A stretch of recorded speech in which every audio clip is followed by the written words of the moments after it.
أعوذ بالله من الشيطان الرجيم بسم الله الرحمن الرحيم وإن طائفتان من المؤمنين اقتتلوا فأصلحوا بينهما فإن بغت إحداهما على الأخرى فقاتلوا التي تبغي حتى تفيء إلى أمر الله فإن فاءت فأقسطوا إن الله يحب المقسطين صدق الله مولانا العظيم. പ്രിയ സഹോദരങ്ങളെ, നോമ്പ് അവസാനിക്കുകയാണ്. പെരുന്നാളിൻ്റെ ശൈലി വന്നു. അതുകൊണ്ട് തന്നെ ഇനി നീട്ടാൻ സമയമില്ല. വിഷയം ചുരുക്കി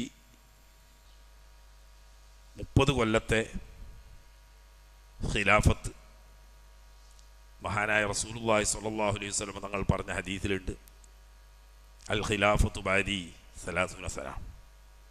എൻ്റെ ശേഷം ശരിയായ ഖിലാഫത്ത് ഖുർആനും സുന്നത്തും സമ്പൂർണമായി പിന്തുണച്ചുകൊണ്ട് തിരുനബി സല്ലല്ലാഹു അലൈഹി വസല്ലം തങ്ങളുടെ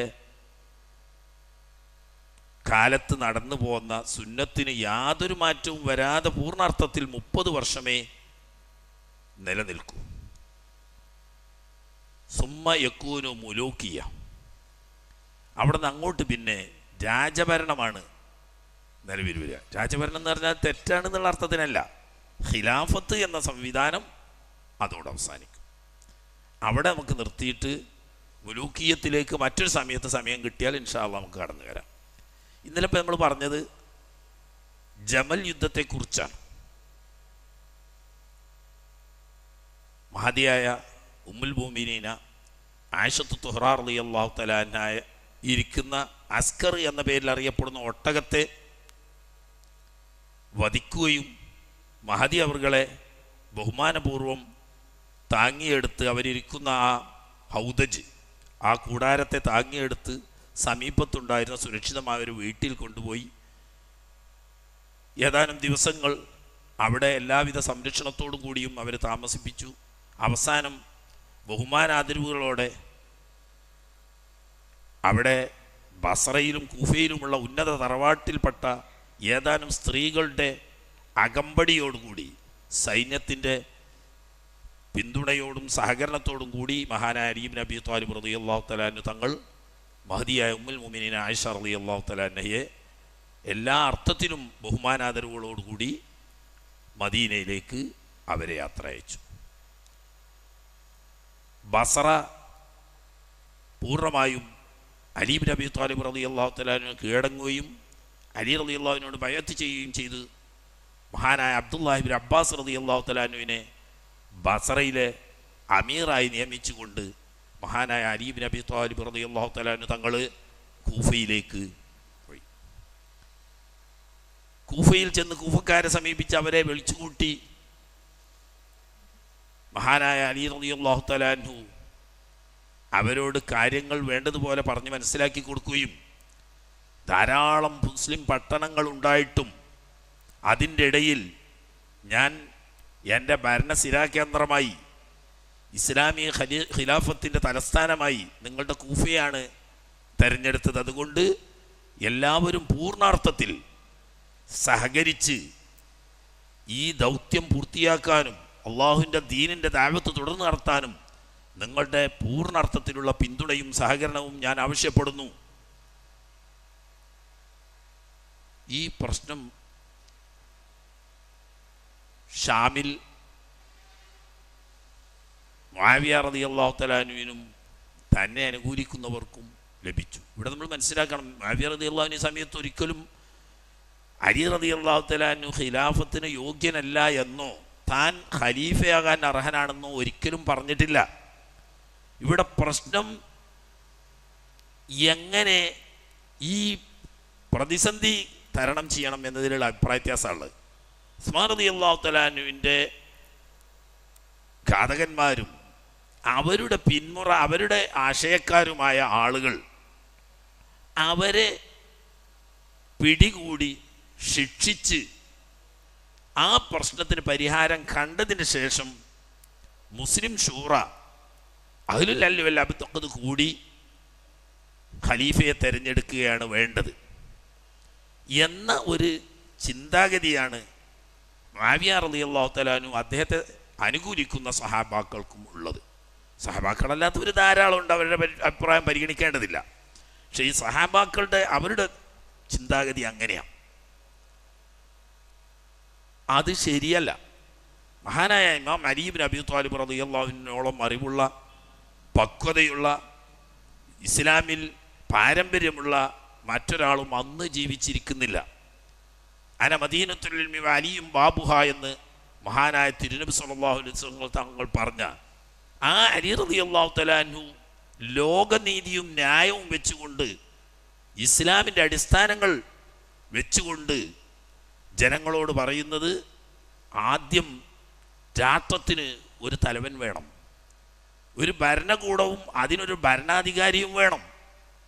ആ ഭരണാധികാരിയുടെ നേതൃത്വത്തിൽ നാട്ടിൽ ഭരണ സംവിധാനം സാധാരണഗതിയിൽ കൊണ്ടുവരണം. രാജ്യം ശാന്തമായി കഴിഞ്ഞാൽ ഓരോ പ്രദേശത്തുമുള്ള അന്വേഷണ ഏജൻസിയെ വെച്ചുകൊണ്ട് ഈ വ്യതിയാന ചിന്താഗതിക്കാർ, സബൈകൾ ആരൊക്കെ എവിടെയൊക്കെ എന്ന് കണ്ടെത്തി അവരെ അറസ്റ്റ് ചെയ്ത് അവരിൽ കുറ്റവാളികളെ ശിക്ഷിക്കുകയും അല്ലാത്തവരെ അവർക്ക് സത്യം പറഞ്ഞ് ബോധ്യപ്പെടുത്തി കൊടുത്തുകൊണ്ട് സത്യത്തിലേക്ക് അവരെ തിരിച്ചു കൊണ്ടുവരാൻ ശ്രമിക്കുകയും ആണ് വേണ്ടത്. ആദ്യം ഭരണവും ഭരണകൂടവും നിലവിൽ വന്ന് ആ ഭരണകൂടത്തിൻ്റെ കീഴിൽ ആഭ്യന്തര രംഗം ശാന്തമായി കഴിഞ്ഞതിന് ശേഷമല്ലാതെ ഒരു നടപടിയെടുക്കുക എന്നത് നിയമവിരുദ്ധമാണ്. ഇപ്പം സംഗതി ഈ സബൈകളെ ശിക്ഷിക്കണമെന്നോ അവരെ പിടികൂടണമെന്നോ അവരിൽ തെറ്റ് ചെയ്തവരെ ശിക്ഷിക്കണം, അല്ലാത്തവർക്ക് സത്യം പറഞ്ഞ് മനസ്സിലാക്കി തിരുത്തി കൊടുക്കണം എന്നുള്ള വിഷയത്തിൽ ഇവിടെ രണ്ട് കക്ഷിയും തമ്മിലൊരു അഭിപ്രായ വ്യത്യാസമില്ല. മുഅവിയ റളിയല്ലാഹു അൻഹുവിനെ അംഗീകരിക്കുന്നൊരു കൂട്ടർ അവർക്കും അതേ അഭിപ്രായം തന്നെ ഉള്ളത്. അലി റളിയല്ലാഹു തആല ഉൾപ്പെടുന്ന യഥാർത്ഥ ഹക്കിൻ്റെ പക്ഷക്കാരുടെ അഭിപ്രായം അത് തന്നെയാണ്. ഒരിക്കൽ പോലും അലി റളിയല്ലാഹു തആല അൻഹു, ഉസ്മാൻ റളിയല്ലാഹു തആല അൻഹുവിൻ്റെ കൊലക്ക് കാരണമായ സബൈകളെ വാക്കുകൊണ്ടോ പ്രവൃത്തി കൊണ്ടോ ഒരിക്കലും പിന്തുണക്കുകയോ അനുകൂലിക്കുകയോ ചെയ്തിട്ടില്ല. പക്ഷേ അവരുടെ പിടിയിലാണ്. നേരത്തെ മദീന, ഇന്ന് കൂഫയും അവരുടെ പിടിയിലാണ്. അവരെ ഒറ്റടിക്ക് തള്ളിക്കളഞ്ഞുകൊണ്ട് മുന്നോട്ട് നീങ്ങാൻ സാഹചര്യ സംബന്ധമായ കാരണങ്ങളാൽ സാധ്യമല്ല. അതുകൊണ്ട് പ്രശ്നം ശാന്തമാക്കാൻ വേണ്ടി എല്ലാവരും ഒന്നിച്ച് സഹകരിക്കുക. നാട് ഒറ്റക്കെട്ടാവട്ടെ, രാജ്യം ഒന്നിച്ച് ഒരു നേതൃത്വത്തിന് മുന്നിൽ നീങ്ങട്ടെ. അങ്ങനെ വന്നു കഴിഞ്ഞാൽ പിന്നെ ഈ ഒറ്റപ്പെട്ട ആളുകളെ പിടികൂടാനും ശിക്ഷിക്കാനും യാതൊരു പ്രയാസവുമില്ല. അലി റളിയല്ലാഹു തആല അൻഹു, ചില ആളുകൾ പറയാറുണ്ട് ഇറാഖികൾ അധികവും മഹാനായ അലി റളിയല്ലാഹു തആല അൻഹുവിൻ്റെ അനുകൂലികളാണ്, അവരൊക്കെ ഷിയാക്കളാണ്. അതൊക്കെ അബദ്ധമാണ്. വലിയൊരു ഭാഗം അഹ്ലുസുന്നത്ത് വൽ ജമാഅത്തിൻ്റെ ചിന്താഗതിക്കാർ ഇറാഖിൽ, കുഫയിലും ബസറയിലും അല്ലാത്ത പ്രദേശങ്ങളിലുമായുണ്ട്. അവരൊക്കെ അലി റളിയല്ലാഹു തആല അൻഹുവിനെ പിന്തുണക്കുന്നവരുമാണ്. ഷിയാക്കൾ മഹാനായ അലി റളിയല്ലാഹു തആല അൻഹുവിനെ മൂക്കുകുത്തി കയറിട്ട് പിടിച്ച് അവരുടെ ആശയത്തിന് വേണ്ടി നിയന്ത്രിച്ചു കൊണ്ട് നടക്കുന്ന ദുരുദ്ദേശക്കാരാണ്. എന്നും അതെ, ഇന്നും അന്നും അതാണ്. അവർക്ക് അഹ്ലു ബൈത്ത് പ്രചരണ ആയുധം മാത്രമാണ്. അഹ്ലു ബൈത്തിനോടുള്ള സ്നേഹം, ആദരവ് എന്ന് പറയുന്നത് ജനങ്ങളുടെ കണ്ണിൽ ഇടാനുള്ള ഒരു തട്ടിപ്പ് മാത്രമാണ്. ഒരിക്കലും ആത്മാർത്ഥമായി അഹ്ലു ബൈത്തിനെ ഷിയാക്കൾ സ്നേഹിച്ചിട്ടില്ല. എവിടെയൊക്കെ എപ്പോഴൊക്കെ പ്രതികൂല സാഹചര്യം അഹ്ലു ബൈത്തിന് വന്നിട്ടുണ്ടോ അതിൻ്റെ പിന്നിലൊക്കെ പ്രവർത്തിച്ചത് ഷിയാക്കളാണ് എന്ന് ചരിത്രം ആഴത്തിൽ പഠനം നടത്തിയാൽ മനസ്സിലാക്കാൻ കഴിയുന്ന. അലി റളിയല്ലാഹു തആല അൻഹു തന്നെ ഇവരുടെ ഈ പിടിയിൽ കുടുങ്ങി അനങ്ങാൻ കഴിയാതെ അവർ മൂക്ക് കയറിട്ട് പിടിച്ചതുപോലെയായിരുന്നു. അതിനിടയിൽ താൻ ആഗ്രഹിച്ചതുപോലെ കാര്യങ്ങൾ നടത്തുന്നതിന് പ്രതിബന്ധങ്ങളുണ്ട്. ബസ്ര പരാജയം ഷാമുകാരറിഞ്ഞപ്പോൾ ആദ്യം ഒന്ന് അവർ ശങ്കിച്ചു നിന്നു. ആദ്യമായി അലി റളിയല്ലാഹു അൻഹു നടത്തിയ ഒരു സമാധാനത്തിന് വേണ്ടിയിട്ടുള്ള ഒരു പോരാട്ടമാണ്. അതിൽ വൻ വിജയം അലി റളിയല്ലാഹു തആല അൻഹുവിൻ്റെ സത്യത്തിൻ്റെ പക്ഷത്തിന് ലഭിച്ചു. മറ്റുള്ളവർക്ക് പിന്നീട് കാര്യങ്ങൾ ബോധ്യപ്പെട്ടു. അവരതിൽ നിന്ന് പിന്മാറി തൗബ ചെയ്തു. ഇനി ഇപ്പോൾ ഇവിടെ ഇങ്ങനെ ഒരു പ്രശ്നം നടന്നാൽ ഇനിയും അങ്ങനെ തന്നെ വരാൻ സാധ്യതയുണ്ട്. അതുകൊണ്ട് മഹാനവറുകളുടെ ശക്തി കൂടുതൽ വർദ്ധിക്കുന്നതിന് മുമ്പ് ഈ പ്രശ്നത്തിൽ ഇടപെട്ട് പെട്ടെന്ന് ബസറയിലും കൂഫയിലുമൊക്കെ നമ്മെ അനുകൂലിക്കുന്നൊരു വിഭാഗമുണ്ട്, അവരെയും കൂടി കൂട്ടിപ്പിടിച്ച് ഉസ്മാൻ റളിയല്ലാഹു തആല അൻഹുവിൻ്റെ വധത്തിന് കാരണമായ ആളുകളെ കണ്ടെത്തി ശിക്ഷിക്കാൻ നമ്മൾ മുന്നോട്ട് വരണം. നേരത്തെ തന്നെ 10,000-കണക്കിന് ആളുകൾ ജീവൻ കൊടുക്കാൻ തയ്യാറായി മഹാനായ മുആവിയ റളിയല്ലാഹു തആല അൻഹുവിനെ പിന്തുണച്ചുകൊണ്ടുണ്ട്. എന്നാൽ നേരത്തെ തന്നെ ബസറയിലേക്ക് പോരാനോ കൂഫ തലസ്ഥാനമാക്കാനോ അലി റളിയല്ലാഹു അൻഹു ഉദ്ദേശിച്ചതല്ല. നമ്മൾ നേരത്തെ ഇന്നലെ പറഞ്ഞല്ലോ. മുആവിയ റളിയല്ലാഹുവിൻ്റെ പക്ഷത്ത് ഷാമുകാർ ഭരണകൂടത്തെ അംഗീകരിക്കാതെ ധിക്കരിക്കുന്നു. ഒരു ഗവർണർ ഭരണകൂടത്തിൻ്റെ ഒരു ഉദ്യോഗസ്ഥൻ മാത്രമാണ്. ഭരണാധികാരിക്ക് നിയമിക്കാനും പിരിച്ചുവിടാനും അധികാരമുള്ളതാണ്. തന്നെ ഖലീഫയായി അംഗീകരിക്കാതിരിക്കുകയും ഭരണകൂടത്തിനെതിരിൽ ജനങ്ങളെ ഇളക്കിവിടാൻ ശ്രമിക്കുകയും ചെയ്യുന്ന ഷാമുകാരെയും അതിൻ്റെ നേതാവിനെയും പാഠം പഠിപ്പിച്ചെങ്കിലേ ഭരണകൂടം സുരക്ഷിതമാകൂ എന്നതുകൊണ്ട് ഷാമിനെതിരിൽ യുദ്ധം ചെയ്യാൻ വേണ്ടിയിട്ടാണ് അലി റളിയല്ലാഹു അൻഹു സൈന്യത്തെ സംഘടിപ്പിച്ചത്. പക്ഷേ ദൗർഭാഗ്യവശാൽ പെട്ടെന്നുണ്ടായ ആയിഷ റളിയല്ലാഹു തആല അൻഹയുടെ നേതൃത്വത്തിലുള്ള ബസറയിലേക്ക് നീങ്ങിയ സൈന്യത്തെ ശക്തിപ്പെടുന്നതിന് മുമ്പ് നിയന്ത്രിച്ചില്ലെങ്കിൽ കാര്യം പിടിവിട്ടു പോകും എന്നതുകൊണ്ട് അങ്ങോട്ട് തിരിഞ്ഞതാണ്. അപ്പം ആ പ്രശ്നത്തിന് പരിഹാരമായപ്പോൾ പഴയതുപോലെ തന്നെ ഷാം ലക്ഷ്യം വെച്ചുകൊണ്ട് പുറപ്പെടാൻ അലി റളിയല്ലാഹു അൻഹു ആവശ്യപ്പെട്ടപ്പോൾ 3 കക്ഷിയായി മാറി. ഒരു കൂട്ടർ അലി റളിയല്ലാഹു തആല അൻഹു പറയുന്നത് പൂർണ്ണമായി അനുസരിച്ച് മഹാനവർകളെ അംഗീകരിച്ച് എന്തിനും സന്നദ്ധരായിക്കൊണ്ടൊരു ഭാഗം, ഒരു ഭാഗം ഇതിനെതിരെ കടുത്ത വിരോധികളും വിമർശകരുമായിട്ട്, മൂന്നാമത്തെ വിഭാഗം നമ്മൾ രണ്ടിലേക്കുമില്ല, അനുകൂലിക്കാനുമില്ല പ്രതികൂലിക്കാനുമില്ല, നമ്മൾ നിഷ്പക്ഷമതിയാണ്. കാരണം അത് മൂമിനീങ്ങൾ തമ്മിലാണ് സംഘടന നടക്കുന്നത്. കൊല്ലുന്നതും മരിക്കുന്നതും മൂമിനാണ്. 2 ഭാഗത്തും സഹാബികളുണ്ട്, 2 ഭാഗത്തും താബികളുണ്ട്. 2 കൂട്ടരും ദീനിൻ്റെ സേവകന്മാരാണ്. അതിർത്തി പ്രദേശങ്ങളിൽ അള്ളാഹുവിൻ്റെ ദീനിന് വേണ്ടി പടപൊരുതിയിരുന്ന നമ്മുടെ യോദ്ധാക്കളാണ്. അതുകൊണ്ട് ഈ 2 കക്ഷിൻ്റെയും കൂട്ടത്തിൽ കൂടാൻ നമ്മളില്ല എന്ന് പറഞ്ഞിട്ട് ഇങ്ങനെ മൂന്നാമതൊരു കക്ഷി നിരന്തരം മഹാനായ അലി റളിയല്ലാഹു തആല അൻഹുവിൻ്റെയും ഇബ്നു അബ്ബാസ് റളിയല്ലാഹു തആല അൻഹുവിൻ്റെയും ഹസൻ റളിയല്ലാഹു തആല അൻഹുവിൻ്റെയും ഉൾപ്പെടെയുള്ള മഹാന്മാരുടെ നിരന്തരം ശ്രമത്തിന് വിജയം എന്ന നിലക്ക് വലിയൊരു ഭാഗം അലി റളിയല്ലാഹു തആല അൻഹുവിൻ്റെ കൂടെ ഷാമിലേക്ക് പുറപ്പെടാൻ തയ്യാറായി. ഈ വിവരം പറഞ്ഞ മുആവിയ റളിയല്ലാഹു തആല അൻഹു ഷാമിൻ്റെ അതിർത്തിയിൽ ഇവരെ കടക്കാൻ അനുവദിക്കാതെ നെഹ്റുവാൻ നദീ തീരത്ത് അവർ നേരത്തെ തന്നെ എല്ലാ സജ്ജീകരണങ്ങളും ഒരുക്കി. ഷാമിനൊരു പ്രത്യേകതയുണ്ട്, ഒരാളെ വിശ്വസിച്ച് അയാളെ നേതാവായി അംഗീകരിച്ചു കഴിഞ്ഞാൽ പിന്നെ അവർക്ക് 2 പക്ഷമില്ല. വിശ്വസിക്കാൻ കൊള്ളുന്നവരാണ് ഷാമുക്കാർ. അവർ ചതിക്കില്ല, സ്വന്തം വിശ്വസിച്ചവരെ വഞ്ചിക്കില്ല.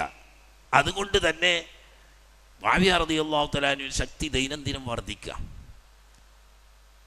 സ്വഭാവത്തിലും പെരുമാറ്റത്തിലും വളരെ സ്നേഹപൂർവ്വവും വിട്ടുവീഴ്ചാപൂർവ്വവും പെരുമാറുന്ന ആളാണ് മഹാനായ മുആവിയ റളിയല്ലാഹു അൻഹു.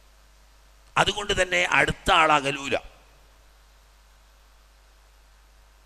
അങ്ങനെ ഇവർ വലിയൊരു സൈന്യവുമായി നെഹ്റുവാനിൽ തമ്പ് അടിച്ചിട്ടുണ്ട് എന്ന വിവരം കിട്ടിയപ്പോൾ അലി റളിയല്ലാഹു തആല അൻഹുവിൻ്റെ നേതൃത്വത്തിൽ സൈന്യം പുറപ്പെടാം. നേരത്തെ ബസറയിലേക്ക് പോകുമ്പോഴും ഇപ്പോഴും ഒക്കെ അതിനെ നിരുത്സാഹപ്പെടുത്തിക്കൊണ്ട്, മുസ്ലിങ്ങളുടെ രക്തം ചിന്തുന്നതിനെ നിരുത്സാഹപ്പെടുത്തിക്കൊണ്ട് മഹാനായ ഹസൻ റളിയല്ലാഹു അൻഹു ശക്തിയായി സ്വന്തം പിതാവ് അലി റളിയല്ലാഹു അൻഹുവിനോട് സംസാരിച്ചിട്ടുണ്ട്. അപ്പോൾ അലി റളിയല്ലാഹു തആല അൻഹു തങ്ങൾ പറഞ്ഞത് ഖുർആൻ്റെ കൽപ്പന അനുസരിച്ചാണ് നമ്മൾ ഈ ചെയ്യുന്നത്. നമ്മൾ നമുക്ക് വേണ്ടിയിട്ടൊന്നും ചെയ്യുന്നില്ല. വൈൻ ത്വായിഫതാനി മിനൽ മുഅ്മിനീന ഇഖ്തതലു ഫഅസ്ലിഹു ബൈനഹുമാ. മുസ്ലിങ്ങൾ 2ആയി പിരിഞ്ഞ് പരസ്പരം ഷണ്ടയിലേർപ്പെട്ടാൽ നിങ്ങൾ കൈകാര്യകർത്താക്കൾ അവർക്കിടയിൽ ഇടപെട്ട് മസ്ലഹത്തുണ്ടാക്കിക്കൊള്ളണം. അങ്ങനെ മസ്ലഹത്തുണ്ടായി, എളുപ്പത്തിൽ തീർന്നാൽ സന്തോഷമായി. അതേ സമയത്ത് വൈം ബഗത്ത് ഇഹ്ദാഹുമാ അലൽ ഉഖ്റ ഫഖാതിലുല്ലത്തി തബ്ഗി ഹത്താ തഫിയ ഇലാ അംരില്ലാഹ്. ഹക്കിൻ്റെ അഹ്ലുകാരോട് മല്ലിടാനും മത്സരിക്കാനും മുസ്ലിം സമൂഹത്തിൽ ഒരു വിഭാഗം തയ്യാറായാൽ അവർക്ക് ബാഗികൾ എന്നാണ് പറയുക. അതാ ഫൈൻ ബഗത്ത് ഇഹ്ദാഹുമാ അലൽ ഉഖ്റ, ഹക്കിൻ്റെ അഹ്ലുൽ അദ്ലാവുന്ന ഹക്കിൻ്റെ അഹ്ലുകാരോട് മത്സരിക്കാൻ വേണ്ടിയിട്ട് ബാത്തിലിൻ്റെ തെറ്റിദ്ധാരണയുടെ പേരിൽ ബഗയിൻ്റെ അഹ്ലുകാർ വന്നാൽ ഫഖാതിലുല്ലത്തി തബ്ഗി ഹത്താ തഫിയ ഇലാ അംരില്ലാഹ്. മുഅ്മിനീങ്ങളുടെ എല്ലാവരുടെയും ഫർളായ കടമയാണ് ഈ ബാഗിയായ ആളുകളെ അച്ചടക്കം പഠിപ്പിക്കാൻ വേണ്ടി അവർക്കെതിരിൽ യുദ്ധം ചെയ്തു കൊള്ളണം. ഇപ്പോൾ ഇവിടെ തെരഞ്ഞെടുക്കപ്പെട്ട ഇജ്മാഅ കൊണ്ട് സ്ഥിരപ്പെട്ട ഖലീഫയാവുന്ന അമീറുൽ മുഅ്മിനീൻ അലി റളിയല്ലാഹു തആല അൻഹുവിനെതിരിൽ ഇജ്തിഹാദിൻ കൊണ്ട് വ്യാഖ്യാനിച്ച് ബൈഅത്ത് ചെയ്യാതെ അവർക്കെതിരിൽ ഇറങ്ങി പുറപ്പെട്ട മറുകക്ഷി ബാഗികളാണ്. ബാഗികളോട് അല്ലാഹു തആല പറഞ്ഞത് ഫഖാതിലുല്ലത്തി തബ്ഗി ഹത്താ തഫിയ ഇലാ അംരില്ലാഹ്. അവരെ കൊന്നു നശിപ്പിക്കാനല്ല, അവർ സത്യത്തിലേക്ക് തിരിച്ചു വരുന്നത് വരെ അവരോട് യുദ്ധം ചെയ്യണം.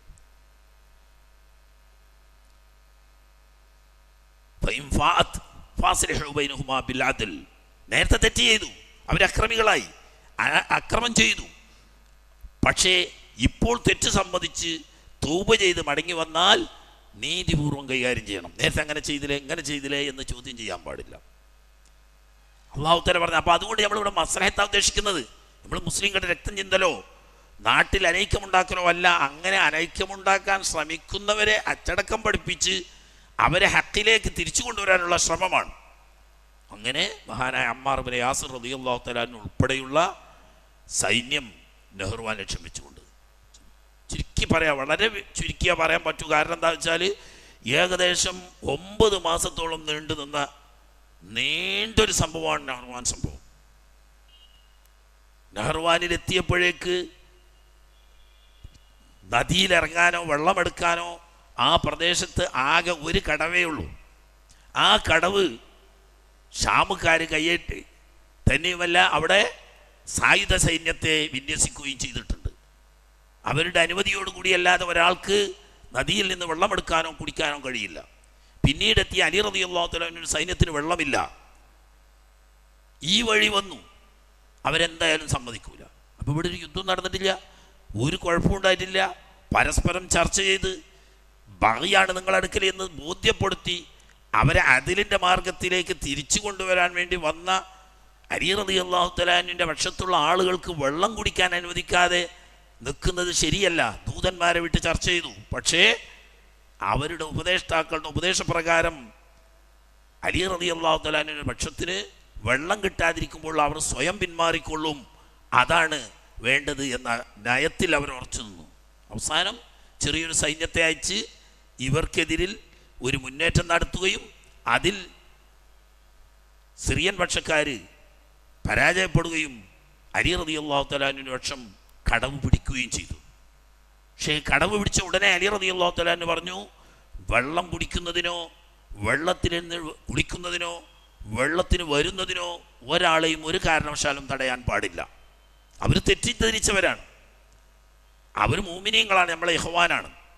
അവരെ വെള്ളം തടയാൻ നമുക്ക് പാടില്ല. അവർ വന്ന് വെള്ളം കുടിക്കട്ടെ. നമ്മളെ അവിടെ തടഞ്ഞ അവരുടെ തെറ്റായ ധാരണയുടെ ഭാഗമാണ്. നമ്മളെ അവർ വെള്ളം തടയാൻ പാടില്ലായിരുന്നു, പക്ഷെ അവർ തടഞ്ഞു. പക്ഷെ അല്ലാഹു തആല ആ വെള്ളത്തിൻ്റെ കടവിൻ്റെ അവകാശം ഇപ്പം നമ്മളെ കയ്യിൽ തന്നു. നമ്മളെ കയ്യിൽ തന്നപ്പോൾ നമ്മൾ അവരെ സഹോദരന്മാരായല്ലാതെ കാണാൻ നിവൃത്തിയില്ല. അതുകൊണ്ട് ആർക്കും വെള്ളം തടയാൻ പാടില്ല. അങ്ങനെ യഥേഷ്ടം വെള്ളം രണ്ടുപേരും കുടിക്കും, രണ്ട് കക്ഷി കൊടുക്കും, ആരും തമ്മിലൊരു കുഴപ്പമില്ല. ഇങ്ങനെ ദിവസങ്ങളോളം ദൂതന്മാരെ പരസ്പരം അയച്ചു. അലി റളിയല്ലാഹു തആല അൻഹുവിൻ്റെ പക്ഷത്തിൽ നിന്ന് ദൂതന്മാർ മുആവിയ റളിയല്ലാഹുവിൻ്റെ പക്ഷത്ത് പോവും. അവർ ദീർഘമായി ചർച്ച ചെയ്ത് സംഭാഷണം നടത്തി ഒരു തീരുമാനത്തിനും എത്താതെ തിരിച്ചു വരും. വീണ്ടും മുആവിയ റളിയല്ലാഹുവിൻ്റെ ഭാഗത്തു നിന്ന് ഇങ്ങോട്ട് അലി റളിയല്ലാഹുവിൻ്റെ പക്ഷത്ത് വരും. ദിവസങ്ങളോളം ചർച്ച ചെയ്ത് ഇങ്ങനെ രണ്ട് ഭാഗത്തും ചർച്ചകളായിക്കൊണ്ട് ദിവസങ്ങളല്ല മാസങ്ങൾ മുന്നോട്ട് നീങ്ങി. രണ്ട് പക്ഷവും, ഒരു പക്ഷം അലി റളിയല്ലാഹുവിൻ്റെ പക്ഷം, അതാണ് ഹക്കിൻ്റെ പക്ഷം. മറ്റേ പക്ഷം തെറ്റിദ്ധരിച്ചവരാണ്. ഈ സത്യം പറഞ്ഞ് മനസ്സിലാക്കി കൊടുത്താൽ അവരത് അംഗീകരിക്കാൻ തയ്യാറല്ല. അവർക്ക് ഇതേ ഒറ്റ വാദം. അലി റളിയല്ലാഹു തആല അൻഹുവിൻ്റെ ചുറ്റും കൂടിയ സൈന്യങ്ങളിൽ വലിയൊരു ശക്തി ഉസ്മാൻ റളിയല്ലാഹുവിന്റെ ഘാതകരാണ്. അവരെ മാറ്റി നിർത്തിയിട്ട്, അതുപോലെ തന്നെ നാടുകളിൽ ചിതറിക്കിടക്കുന്ന അവരുടെ പിന്തുണക്കാരാവുന്ന ആ ആശയക്കാരെ കണ്ടെത്തി പിടികൂടി നടപടിയെടുത്ത് അതിനൊരു തീരുമാനമായതിനു ശേഷം ഷൂറ നടത്തി പുതിയതായിട്ട് ഖലീഫയെ തിരഞ്ഞെടുക്കണം. അതല്ലാത്ത ഒന്നും സ്വീകാര്യമല്ല. അപ്പം നേരത്തെ ബദരീങ്ങൾ ഉൾപ്പെടെയുള്ള മഹാന്മാർ തിരഞ്ഞെടുത്ത ഖലീഫ നിലവിൽ ഉണ്ടാകുമ്പോൾ ശർഈയായ കാരണം കൂടാതെ ഒരു ഖലീഫ രാജിവെക്കാൻ പാടുണ്ടോ? ഖലീഫയെ പിരിച്ചുവിടാൻ ലോകത്താർക്കും അധികാരമില്ല താനും. ഏതായാലും അവസാനം അത് ചെറിയ തോതിലുള്ള യുദ്ധത്തിലേക്ക് നീങ്ങി. പക്ഷേ നമ്മൾ വിചാരിച്ചേക്ക് ശത്രുക്കൾ തമ്മിലുള്ള യുദ്ധമല്ല. രണ്ട് കക്ഷിയിൽ നിന്നിട്ടും തെരഞ്ഞെടുക്കപ്പെട്ട ഒരു നേതാവിൻ്റെ നേതൃത്വത്തിൽ ഏതാനും സംഘങ്ങൾ യുദ്ധത്തിലേർപ്പെട്ടാൽ നേരം പുറന്ന് വൈകുന്നേരം വരെ യുദ്ധം നടന്നാം. മഗ്‌രിബിൻ്റെ തൊട്ട് മുമ്പായിട്ട് യുദ്ധം നിർത്തി. ചരിത്രം വായിച്ചാൽ നമ്മൾ തന്നെ അത്ഭുതപ്പെടും. വൈകുന്നേരമായി കഴിഞ്ഞാൽ ഒക്കെ ബാക്കിയുള്ളവർ ബന്ധുക്കളും സഹോദരന്മാരും ബാക്കിയാണ് കുടുംബങ്ങളുമാണ്. ഇവരങ്ങോട്ട് പോവും, അവരിങ്ങോട്ട് വരും. നേരം പുലരുന്നത് വരെ ഒരു പ്രശ്നവുമില്ല. സുബേസ്കാരം കഴിഞ്ഞാൽ വെറ്റൊരു അമീറിൻ്റെ നേതൃത്വത്തിൽ അവർ വരും, വേടുന്നൊരു അമീറിൻ്റെ നേതൃത്വത്തിൽ ഇവർ വരും. വൈകുന്നേരം വരെ യുദ്ധമാണ്. യുദ്ധത്തിൽ പരിക്കേറ്റ് വീണ ഒരാളെയും കൊല്ലാൻ പാടില്ല എന്ന് അലി റളിയല്ലാഹു തആല അൻഹു പ്രത്യേകം നിഷ്കർഷിച്ചിട്ടുണ്ട്. അതുപോലെ തന്നെ പിന്തിരിഞ്ഞോടുന്നവനെ പിന്തുടരാൻ പാടില്ല എന്നും, സ്വത്തുക്കളൊന്നും ഗനീമത്തെടുക്കാൻ പാടില്ലെന്നും, സ്ത്രീകളെയും കുട്ടികളെയും തടവ് പിടിക്കാൻ പാടില്ലെന്നും കർശനമായി നിർന്നു. കാരണം എന്താണെന്ന് വെച്ചാൽ അവർ നമ്മുടെ ശത്രുക്കളല്ല, മറിച്ച് അവർ തെറ്റിദ്ധരിച്ചവരാണ്. ഈ തെറ്റിദ്ധാരണ തിരുത്തി കൊടുക്കണം. തെറ്റിദ്ധരിച്ച മുഅ്മിനീങ്ങളാണ്. അതിൻ്റെ പേരിൽ അവരെ യുദ്ധത്തിന് വരുന്നവരോട് യുദ്ധം ചെയ്യണം. പക്ഷേ പരിക്കേറ്റ് താഴെ വീണാൽ പിന്നെ യുദ്ധം ചെയ്യില്ലല്ലോ. അവനെ കൊല്ലാൻ പാടില്ല, മുഅ്മിനെ കൊല്ലാൻ പാടില്ല. യുദ്ധത്തിനിടയിൽ മരിച്ചു പോയാൽ കൊല്ലപ്പെട്ടതിന് നിവൃത്തിയില്ല. എന്നാൽ ഈ രണ്ട് കക്ഷിയും മരിച്ചു കഴിഞ്ഞാൽ മയ്യത്ത് കുളിപ്പിച്ച് നിസ്കരിക്കുന്ന കൂട്ടത്തിൽ രണ്ടുപേരും സഹകരിക്കുന്നു. അതാണ് അപ്പുറത്ത് മരിച്ചവർ ഇവരും മയ്യത്ത് നിസ്കരിക്കുന്നത്, ഇപ്പുറത്ത് മരിച്ചവരെ അപ്പുറം മയ്യത്ത് നിസ്കരിക്കുന്നത്. അവർ തമ്മിലുള്ള ബഹുമാനത്തിനോ ആദരവിനോ തന്നെയല്ല എന്തൊരു പ്രശ്നം മസ്അല സംബന്ധമായി ഉരുക്കഴിക്കാൻ പറ്റാത്ത എന്തൊരു പ്രശ്നം വന്നാലും മഹാനായ മുആവിയ റളിയല്ലാഹു തആല അൻഹു കത്തുമായി ദൂതനെ അയക്കുന്ന അലി റളിയല്ലാഹുവിൻ്റെ അടുത്തേക്കാ. കാരണം എന്താ? ഇൽമിൻ്റെ ബാബാവുന്ന അലി റളിയല്ലാഹു തആല അൻഹുവിൻ്റെ അടുക്കൽ ഫത്ഹില്ലാത്തൊരു മസ്അല ഇസ്ലാമിലില്ല.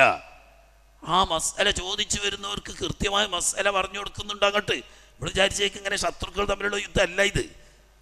ഇവിടെ തെറ്റിദ്ധാരണ തിരുത്തി സംഗതി മസ്ലഹത്ത് ഉണ്ടാക്കാൻ വേണ്ടി എന്ന പേരിലാണ് തുടങ്ങിയത്. ഇത് നീണ്ടു നിന്നു. മുഹറത്തിൽ തുടങ്ങി ജമാദുൽ ഉഖറ വരെ എത്തി. ഇനി ഈ നിലക്ക് പോയിട്ട് കാര്യമില്ല. രണ്ടാലൊരു തീരുമാനമാവണം എന്ന നിലക്ക് അന്തിമമായി ഈ പ്രശ്നത്തിന് പരിഹാരമുണ്ടാക്കാൻ വേണ്ടിയിട്ട് നീങ്ങുന്നതിന് മുമ്പ് ഈ ദിവസങ്ങളിലുള്ള ഓരോ ദിവസവും ഓരോ അമീറ. ഒരു ദിവസം മഹാനായ അമ്മാർ ഇബ്നു യാസിർ റളിയല്ലാഹു തആല അൻഹുവിന്റെ നേതൃത്വത്തിലാണ് സൈന്യം പുറപ്പെടുന്നത്. അതിൻ്റെ പിന്നിൽ വേറൊരു രഹസ്യമുണ്ട്. മഹാനായ നബി സല്ലല്ലാഹു അലൈഹി വസല്ലം തങ്ങൾ മദീന പള്ളി നിർമ്മിക്കുന്ന സമയത്ത് എല്ലാവരും ഓരോ ഇഷ്ടികയാണ് ചുമന്നുകൊണ്ടുവരുന്നത്. മണ്ണുകൊണ്ട് കട്ട മുറിച്ചിന പഴയ കട്ടല്ലേ, കട്ടയുണ്ടാണ് പള്ളീൻ്റെ ചുമരിട്ട്. അമ്മാർ റളിയല്ലാഹു തആല അൻഹു രണ്ട് കട്ട വീതാണ് കൊണ്ടുവരുമ്പോൾ കണ്ടപ്പോൾ നബി സല്ലല്ലാഹു അലൈഹി വസല്ലം തങ്ങൾ വാത്സല്യത്തോടു കൂടി അടുത്ത് പിടിച്ചിട്ട് ഇങ്ങനെ പുറത്ത് തട്ടിയിട്ട് പറഞ്ഞു, എല്ലാവരും ഒരു കട്ട എടുക്കുമ്പോൾ നീ എന്തിനാ അമ്മാറെ രണ്ട് കട്ട എടുത്തത്? ഓരെന്നെ കൊല്ലുന്ന എനിക്ക് തോന്നുന്നു, രണ്ടെണ്ണം എൻ്റെ പുറത്ത് വെച്ച് തരികയാണ് പറഞ്ഞത്. തമാശക്ക് പറഞ്ഞതാ. ആരായ നബി സല്ലല്ലാഹു അലൈഹി വസല്ലം തങ്ങൾ പറഞ്ഞു, അവർ നിന്നെ കൊല്ലൂല. ഇന്നമാ തഖ്തുലുക്കൽ ഫിയത്തുൽ ബാഗിയ. ഹക്കിൻ്റെ എതിരിൽ ഇറങ്ങുന്നൊരു സൈന്യമുണ്ട്, അവർ നിന്നെ കൊല്ലും. അപ്പോൾ അവരെ പറ്റി നബി സല്ലല്ലാഹു അലൈഹി വസല്ലം കൃത്യമായി ഫിയത്തു ബാഗിയ എന്ന് പറഞ്ഞിട്ട്, എന്നിട്ട് നബി സല്ലല്ലാഹു അലൈഹി വസല്ലം തങ്ങൾ പറഞ്ഞു, വൈഹ അമ്മാർ, അയ്യോ പാവം അമ്മാർ, യദ്ഊനഹും ഇലൽ ജന്ന, ആ ബാഗികളെ സ്വർഗത്തിലേക്കാണ് ക്ഷണിക്കാൻ നോക്കുന്നത്. വഹും യദ്ഊനഹു ഇലന്നാർ, അമ്മാറിനെ അവർ നരകത്തിൻ്റെ മാർഗത്തിലേക്കാണ് ക്ഷണിക്കുന്നത്.